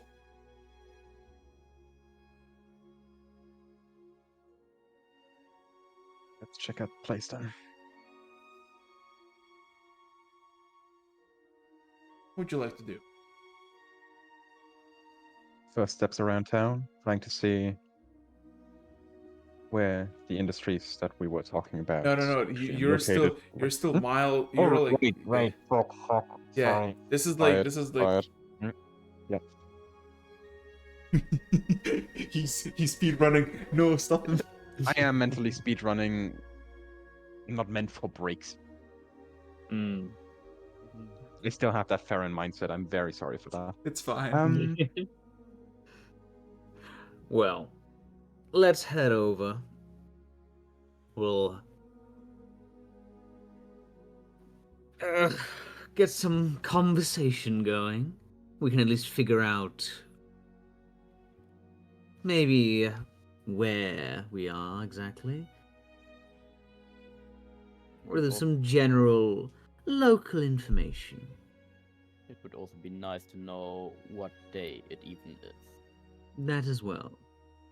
Though how do you ask for the date casually? I do not care much for these people. They will, if you ask them, they will give you the date. What they think of you does not matter for these. I suppose.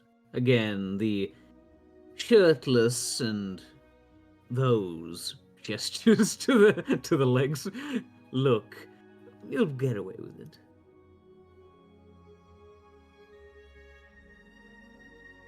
I'll walk up to basically the newest person and ask them, hey, what's the date? Just any random person, like. Yeah, just the newest person I see. Oh. Let me roll a d100 to see who entered. Let's see. Bam, you got Julie. It's like That'd be funny. Oh dearie. that's like the most powerful person.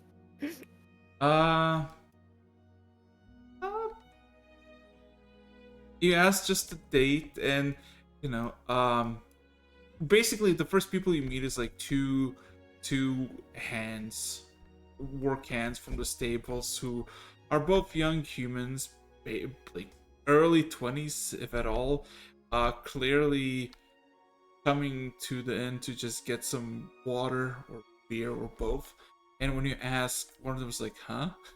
And there's like, I don't remember, is it like the 17th or 18th of July? June? And it's the start of the summer. Kind of gives you this wave. What's the last date we remember it being? Oh, you? Yeah, me, I guess. Yeah. Technically, you remember because you checked the paper. Oh, yeah, I did. It was the 3rd of June. So if I'm lucky, it's been like 2 weeks. 2 weeks.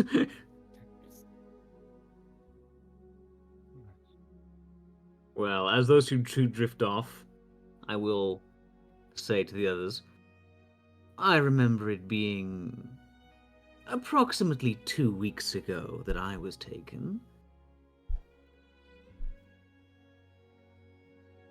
That's more useful info than these two were able to spurt out, so what date does that make it?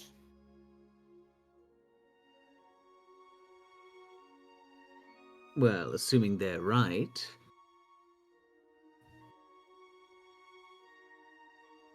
Anyway, I wouldn't trust them with much.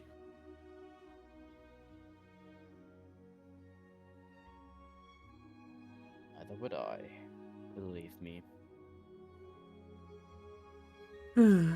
Looks around. So, are we going to ask any of these dim-witted creatures for information, or should we just get out of here? I would like to get out of here as soon as possible. These people make me aggressive. And while that usually great is term. it's not much a problem, discretion was appreciated. Where is that Jake? Be here. Our He's by the stable, basically. I'm gonna walk over. How long do you need? Well, the horse has been traveling for the whole day. I don't really want to push them. I get sick, Understood. lame. If you wish to go How on long? tomorrow dawn, she literally cringes. Make Kind of turns back to the others. I see. I mean, if you wish to walk to the city through the night, nobody's stopping you. Several people done He that. gives him a fucking death glare. Like all the politeness What kind of disappears. peasant do you hold me? he stops. I mean, no offense, stress. I said the horses are ready tomorrow at noon.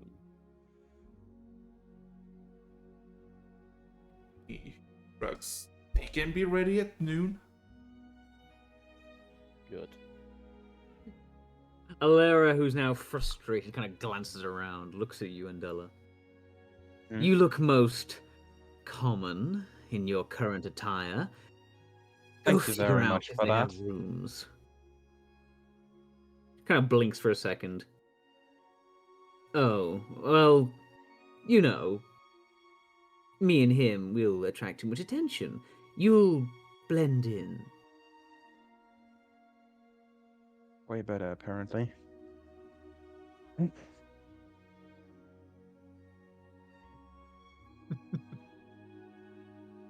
Maybe I'm having a brain fart, but... Okay, back into character. What exactly do you need the rooms for? Well, we can just stand out here.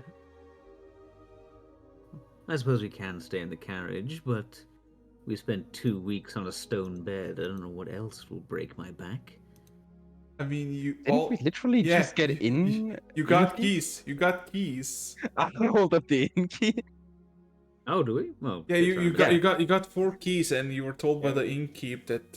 Everyone is slightly confused. First session. Yeah, I know, confusion is session one. completely valid. My brain. It's been a while since we Yeah, played D&D. yeah. The innkeep said, he gave you 4 numbered keys. Told you the rooms are upstairs. Supper is in half an hour, and Oh, I thought he was saying like there are rooms upstairs. no. Go book No. one. We And I was like, specifically with what have fucking we specifically money? have rooms. Alright, I was thinking, what money am I supposed to use? Miss This is Simput. cruel, Eric. This is Mrs. Simput. cruel. It's Alright, well, fine. in that case, once Alera kind of stares down and fucking pats her pocket. Oh, yeah. I'll let her know. Basically Consider that I may alright. not be the only person with Later. amnesia. You're very correct. Yeah. Alright. Am I here? So yeah. Anybody wants to do anything or just want to sleep and prepare for tomorrow? Looking around, I'm still very much. First of all, that butter knife that I stole, Huh? or like that food knife, is that still in my pocket? Yeah. I'm honestly surprised that they didn't take that. You do notice something Hmm? about it. You notice that there is a significant dent in the blade. Like, but, as like- in on like the blade as in, directly? like as in not on the blade directly, as if somebody like bent the blade into the blade itself, almost like notch it or like just like, hey, Can you give me an insight check? Sure thing. I still hate how bright my character sheet is. It's always a flashbang when I open it up. 13. You have this suspicion that this little notch that was left on the blade that you have is almost like a subtle, like, yeah, we know you took it, but we're gonna let you keep it. Thank you very much, then. Um, Reasonable enough, I guess. It would catch me staring at a knife for a few seconds, and afterwards just mentally move the topic to looking around the place, finding something more suitable that may be unattended, that could potentially be used as a weapon. I know other people are around who investigation check. probably have those stuff, but they will probably not want to part with it. If you wanna just investigation. Okay, I'm not finding Uh, shit. I mean, you eat food. You see like this very decent blade that is just, to cut like pieces of meat. You could try to take it. You know. Seconds. Do I trust in my abilities? A very reasonable question. Funnily enough, all of You know what? just, Fuck it, I'm trying shit. you're gonna try to have it. Just I roll need a better weapon. Yeah, sleight of hand. Let's go. Very good. For a second, I thought you just rolled a 4. Ooh, yeah. You just like, oh, look at that. I was like cutting a piece of meat. Oh, the dagger just, yeah. Oh, it's gone. Whatever. Yeah, you have the blade. You have a butcher's knife. Well, very nice job. Hand her to have that around. Huh? Hand her to have that stuff lying around. True. We see him taking the knife. No, you don't. Okay. One of those yeah. Anything else you wish to do in this very, very simple basic inn? What's in the rooms? The rooms are relatively decent. Nice sheets. Actual what seems to be some feathery pillows and the actual mattresses. Quite comfortable, significantly comfortable than the stone you basically woke up on today? Question mark.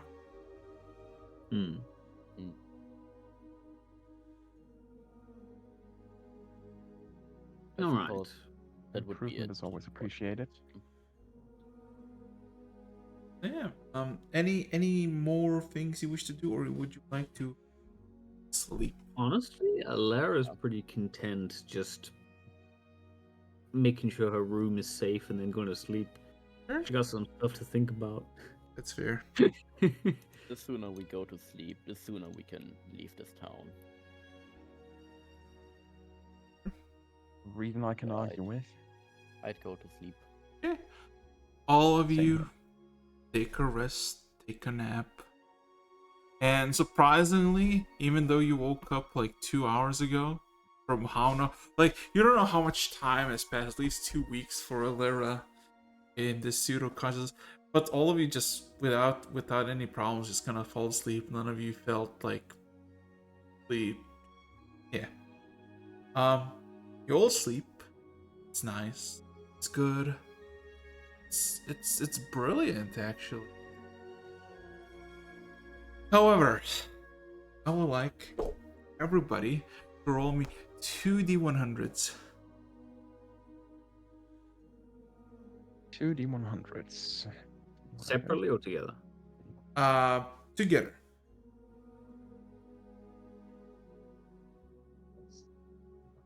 That's how you do it.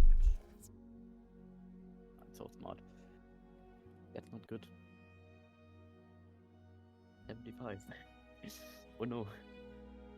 So, funnily enough, for this, you're just kind of like kind of laid in the bed, fought for a few seconds, like, man, this is uncomfortable, and literally just like kind of sunk in and just fell asleep. Slept pretty well. Uh.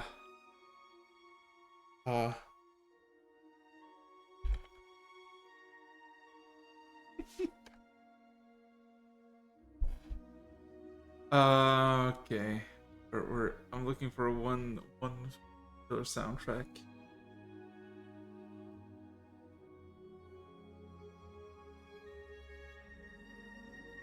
There you go. Only the real people know this soundtrack. Only the OG people know this soundtrack. Oh, for Oh, fuck's no. sake. Oh yeah. Oh no. Yeah. Wasn't me. Yes. Wasn't my fault. Who knows? Hey. Angela. Let's call you that. All of a sudden, as you sleep, and it's pretty nice and comfortable, flap. Flap, flap. You feel some soft hand tap you on your forehead. Opening my eyes then. Somebody's apparently trying to get my attention.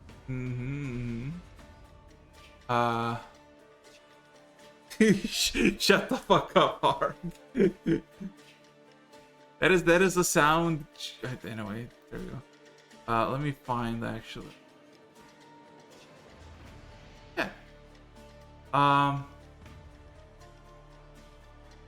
A familiar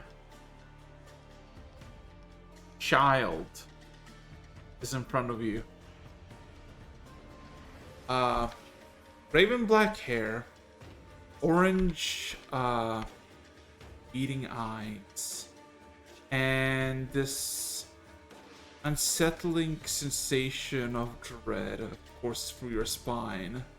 As all of a sudden, the memory of severe pain echoes through your mind of those decisions that you made that haven't really been nice to you.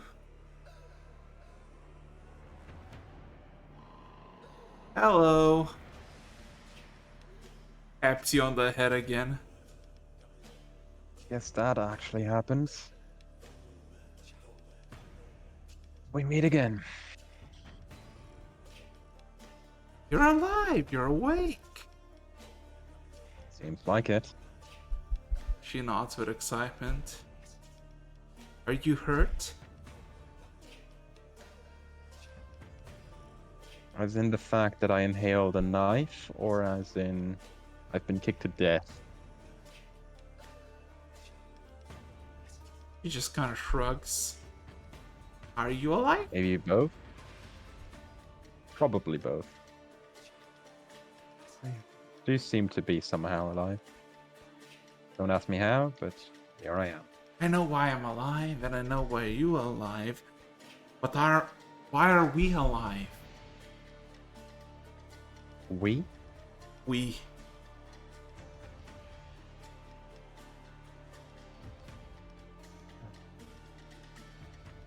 So you see that little corner image in the in her picture?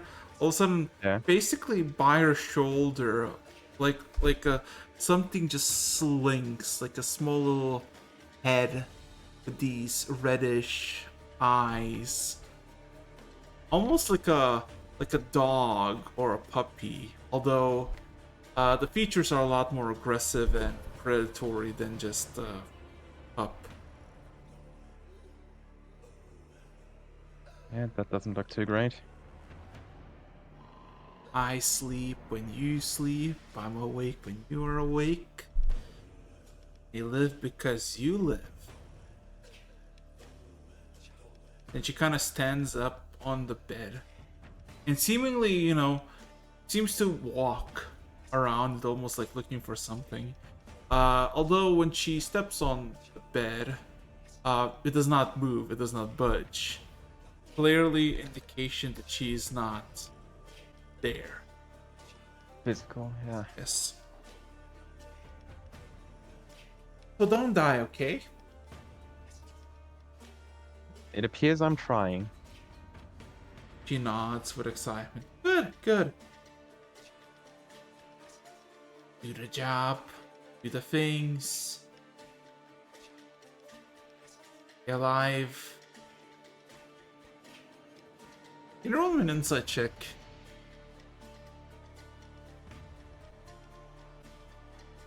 I still can't remember my insights. 24. Something about when she says stay alive makes her lips move, almost out of fear or almost as if just an inch from weeping or crying. This you came to this epiphany all of a sudden. The same way as you're working at the moment with your memory, she's probably working the same way.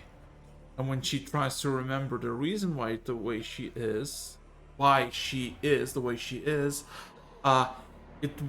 she wants to cry, she wants to weep.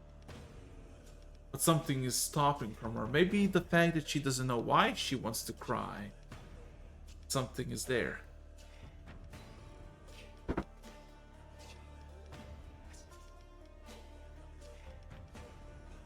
We're both in a horrible situation, aren't we?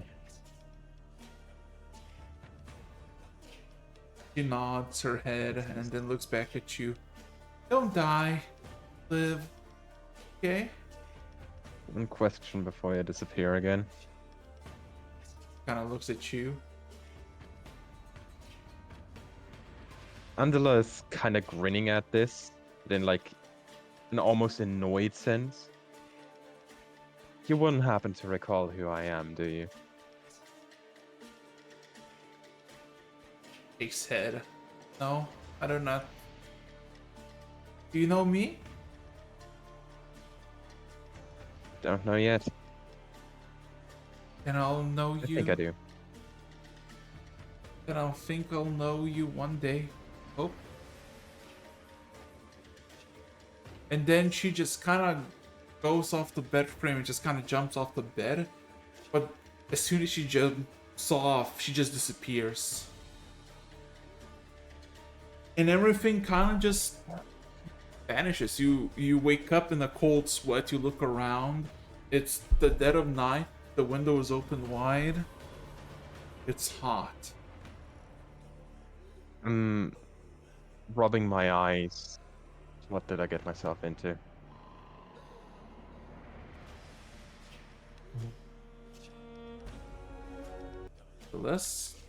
For everybody else, the night went smoothly, without any problems, without any hiccups. However,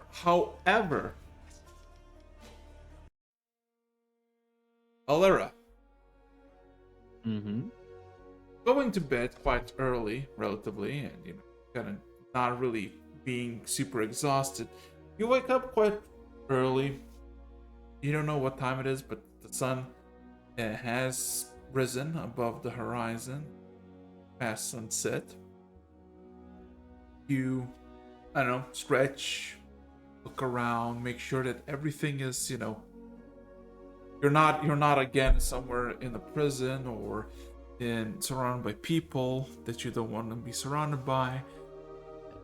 However, you do see one thing that has changed in your periphery. There is a window that you close and make sure it's, shut. It is slightly open.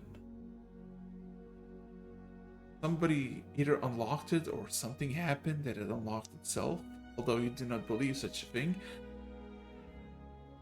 The interesting thing, however, is that by the window, basically in the corner, there is a small azure or bluish colored feather. Just kind of sits. A fucking parrot.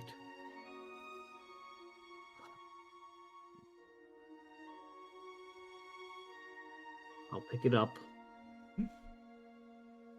It is the one I'm thinking of, right? Yes. You immediately get the recollection of that one particular burb.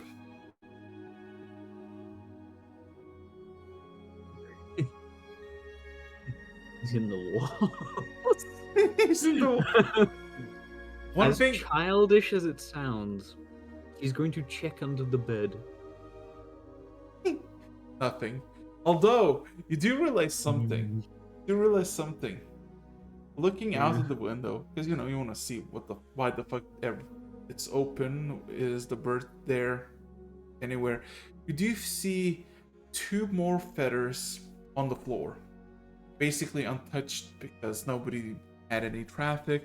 But in the this light brownish dirt, you can clearly see blue feathers, and there's 3 of them that seemingly almost in a single arc seemingly leads towards the road, the path you're gonna travel today. The steel mills, the steel works. As she looks,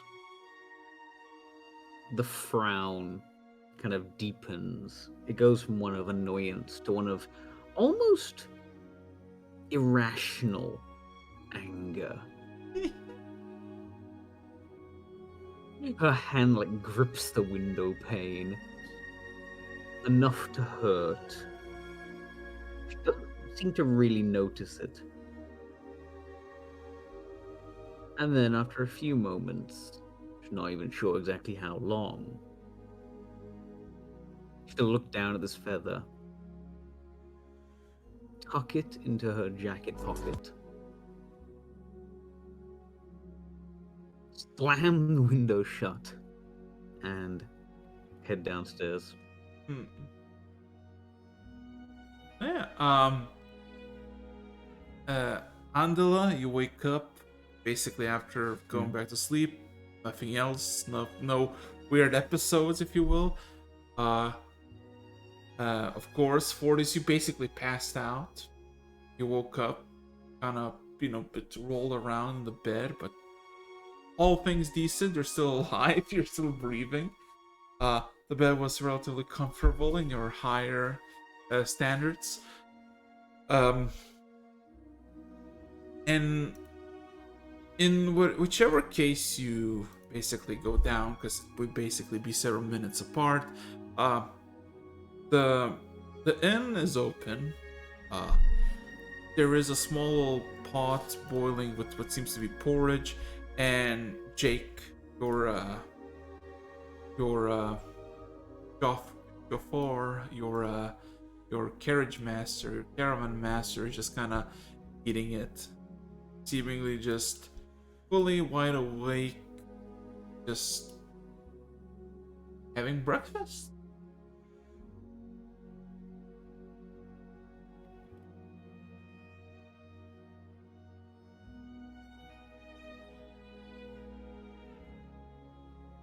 I'll also be joining that breakfast. Let's No. sit on the table, I'll join. Now, question. This is more for Anna because I know exactly what Ford is gonna do, and of course Alera. There's early in the morning, and the innkeeper is basically sitting and just kind of making sure that the pot doesn't burn or singe. And Jake is kind of eating alone. Would you join him by his side, or you just go somewhere else? I mean, how big is the room? Yeah, I would. The room is good enough for 40 people. There's several long benches where you can sit, and he's basically taking the closest to the pot. One of those long. There's also the ones that are a 4-seat table by the windows. So, yeah. She will. Okay, whether she sits entirely dependent on this. She walks up to him. Are the horses rested? He nods. Whenever we've finish eating, we can go, mistress. Good. She'll sit like directly opposite him. Eat quickly. We're just not gonna eat. She has like one thing. She eats, but like stares at him the entire time. So he's literally gonna fucking eat whatever he's. What has he got? It's just what seems to be some porridge. Trying to like chew it, and she just fucking staring at him. I know. He's like looking away, like almost like he has something to like. If I have the image, I have the image. He's fucking sat there, eating. She's giving him this look. Oh god. Yeah, that's how terrifying Alera is. Yeah. So yeah. Like eeps. Have fun. So yeah, so I guess you all eat in quiet, nobody says anything. Jake is avoiding eye contact as if it's life defense. You know what Maybe the it best does. Huh? The best thing is, despite this utterly fucking evil look she's giving him, when he finishes, Huh? she kind of like looks at the plate, looks at him. Good. Keep your strength up, it is required. I hope you enjoyed it. Now let's go. Yes, I did. You kind of stands up. You can see his knees slightly buckle. He kind of frowns. 1 second, can I roll an insight? Yeah. She's not in a good mood, so I don't think she's gonna pick up the usual cues. The fuck?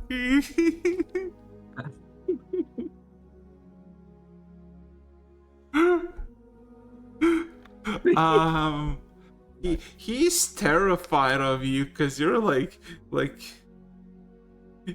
he just She actually recognizes this, and kind of after a second of thought, her expression softens immensely. Apologies. I had a rough morning. I do not mean to rush you. that is fine. It is merely that our task must be efficient. If you need longer, take a moment. No, the horses are ready. That was the Certainly plan. already now. The plan was to ride out at dawn, so by 10ish the morning we shall be at the outskirts of the city, and you can do your task. He kind of gives a nod, lady, and He nods. and he just Turns and heads outside. yeah. I imagine he also goes outside. He's just thinking, for fuck's sake. Yeah, I know. He's like, please don't kill. Well, he doesn't go, please don't kill me. More like, I like. He's just upset. I don't want to do like he's fearing of you, but he's not fearing for his life. It's more like the something is wrong about her. Something made her angry. He doesn't want to. Yeah. Either way, Not bad. Oh, outside, God. she's like straight over to the carriage and like stood outside it, tapping her foot. Fucking. Are the feathers still there? Or are they gone? In, Oh. like, I don't know. Oh, on the 20 ground? minutes. Yeah, they're Yeah. still there. It sounds dumb, but I'm just like, pick up one other one. Double check it's the same. Same.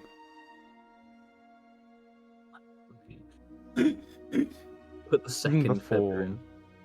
Did you just pick up? So she stood by the carriage, like tapping her foot. One feather like tucked safely away for safekeeping. The other one like twirling in her fingers. Ah, okay. Feather. I didn't hear that correctly, so. Bright blue. Anyway, Bandila would also approach that cart and actually eye that feather. She kind of just looks at from it, looks at you, dead in the eyes. Pretty much the exact same expression. Hmm. Parrots. Parrots. Mm, Not from around here, are they? not from what I've read. Except that one.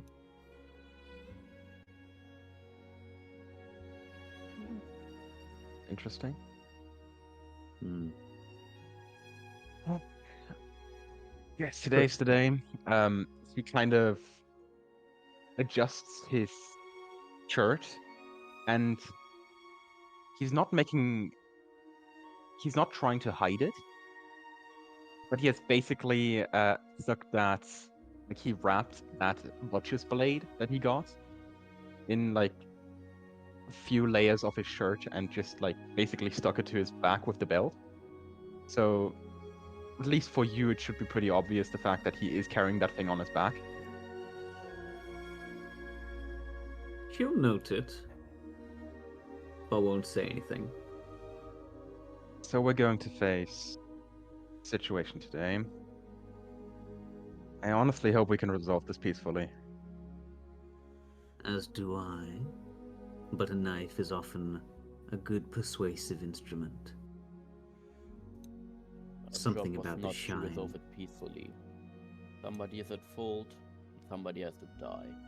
That's as simple as it gets. Hmm. Not every judgment has to pass with death. No. I mean, look at us. Apparently we're all sentenced to death, and here we are. That's because we are of use. And so maybe others.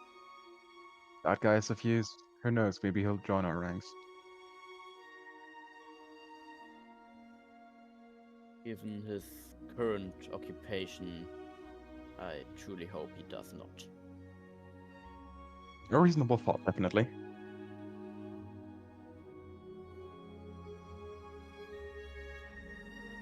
Now then, I do not wish to stay here for longer than we have to.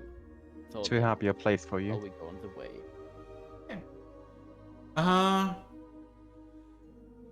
Can one of you roll me a d? They're all basically. Jesus? Would you do the honors? Yeah, would you do the honors? Can try. 8. Nice. We've seen worse. One thing that you notice, basically about an hour in, you start to see to the north, mountain ranges, snowy mountain ranges, and about another hour in, you all of a sudden see a massive avalanche in one of those mountains of snow just descend and just kind of like nothing really happens to you. It's more like, this is pretty cool. Seeing it from like 100 miles away. Not 100, but you know.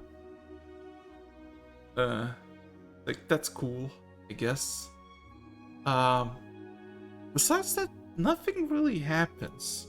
And somewhere in the last hour, you do start to see smoke in the road ahead of you. There is no alarm, however, from the coach, so assume this is normal. And basically, it gets revealed in front of you a massive factory, if you will. Giant, enormous, bellowing out smoke, and buildings by the dozen around it. As you're basically just approaching a massive settlement, significantly larger than, of course, the tavern that you've been in. A town, maybe a city, you don't really know the designations. But Jake just kind of says, well, we're about 15 minutes from the actual first building. So if you wish to leave from here or you wish to go somewhere else, do tell. No way apart from where we need to go, so I'll head off.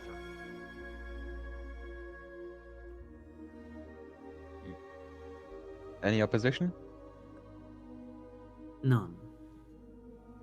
So where do you want to go? Directly to where we need to go. Okay. Aiming for factories, if I remember correctly. On the way there, while getting out of the cart, I would like to recap the situation with the other two. Mm-hmm. So, from this factory, I must apologize. I'm terrible with names, as you might have noticed. This factory has been losing goods. They're wondering where they went. We have to find them, find out who stole them, and how they were taken away, So, and find and potentially execute whoever's guilty. Find a replacement if necessary. Anything I missed? No, that's the general gist. Also, Jake, about 5 minutes later, would say, also, I made a little sketch for you, of the surroundings. I've been here quite a few times, mainly passing by, but, not a big place, but very dense. If you wish to ask questions about the area, you can. I stayed here a few nights.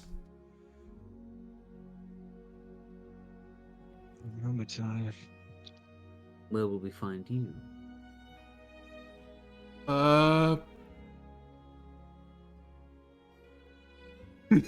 His voice just kind of like, ooh. Give me a second.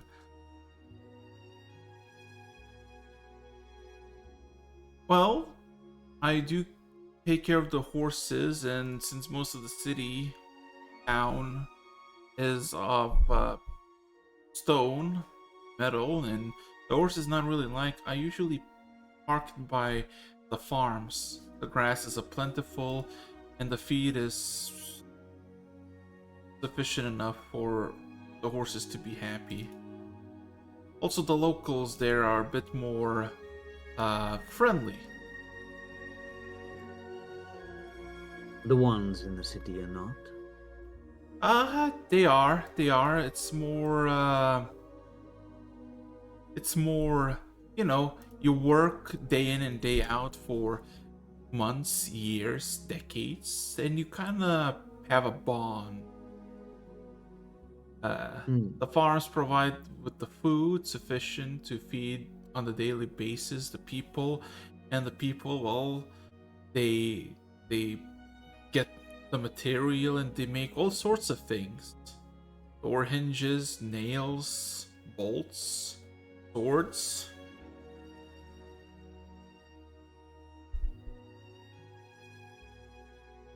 Roll my eyes at the mention of swords.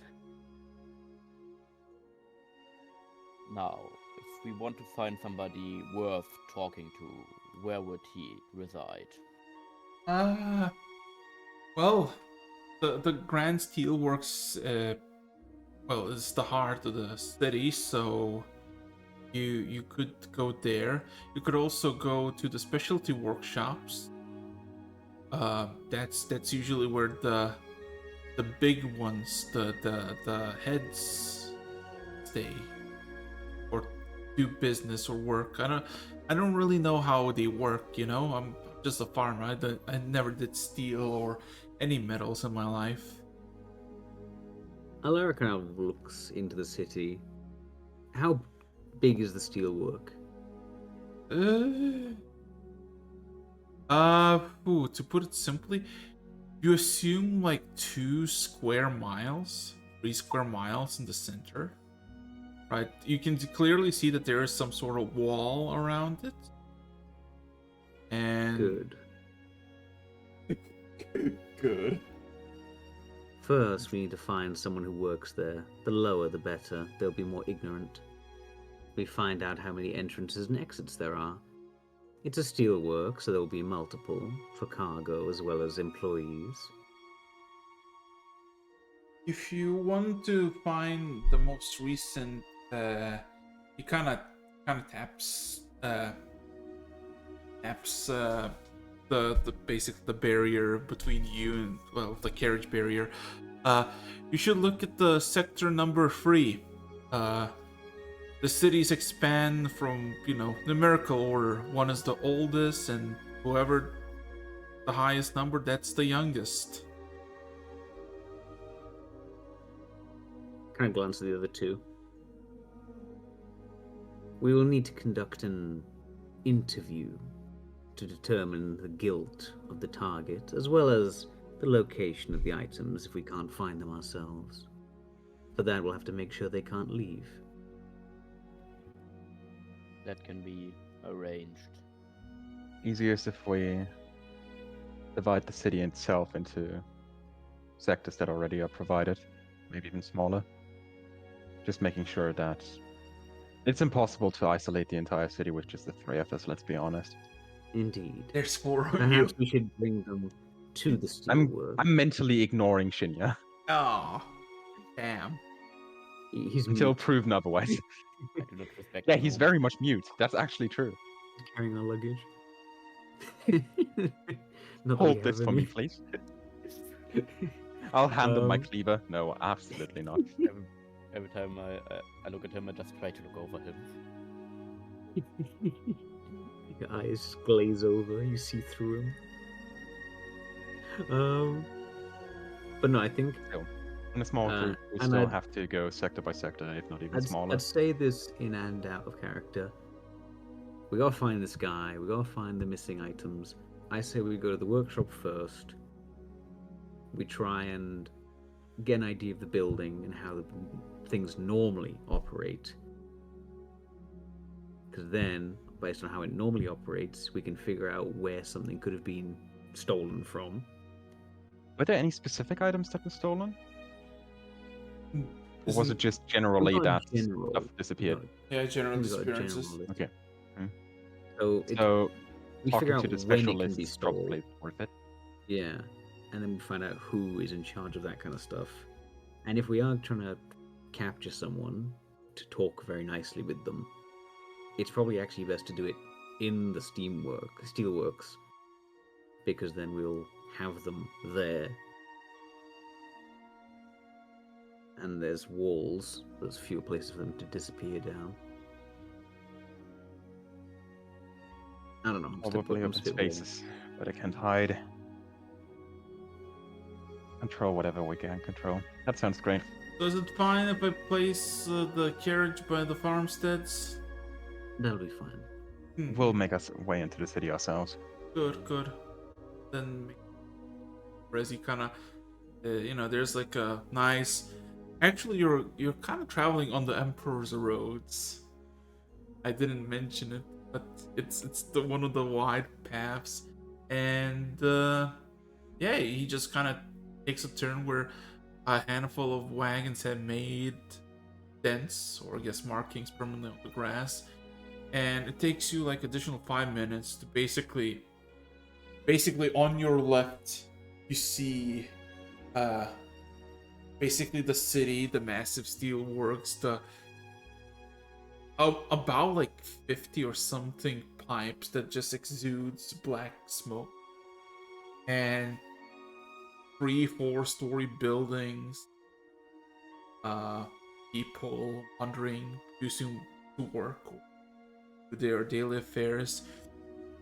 And then you basically eventually make it to the farmstead, which, I mean, it's just like not a sudden cutoff, but you basically see herds of sheep, farms of vegetables, fruits, orchards, not, and yeah, he kind of just stops, what seems to be a relatively decent spot to just stop, and tells you, well, I'll be around. Stay here. A bit closer to one of the houses. Yeah. That will be just fine. We will see you later. And I guess you leave. And I guess you got a job to do now. And I guess we can end session 1, right? I think that's because we probably shouldn't start anything specific if he's not here. There you go. And that's that. Did it? Did it? Mm-hmm. One session done. 50 to go. No one died so far. So with that being said, let me check. Do I rate someone? So Kind of weird to not have anything left to say at the end of this. hold on a second. Hold on a second. The Neon Outcast and Whip VT. Thank you for the calls. I mean, technically, you can figure out if you wanna say something. At the We will end. have to figure something out. Come on, impromptu something. Come on. Anything you wanna say before? Anarchy, mama. Oh no, Anarchy, mama. Na, That's We'll come up with- Anarchy loves her sons, don't you know? Anyway, thank you everybody for watching, and see you tomorrow. And it's over, and it's done. Yippee! Sure It's I'm gonna have over.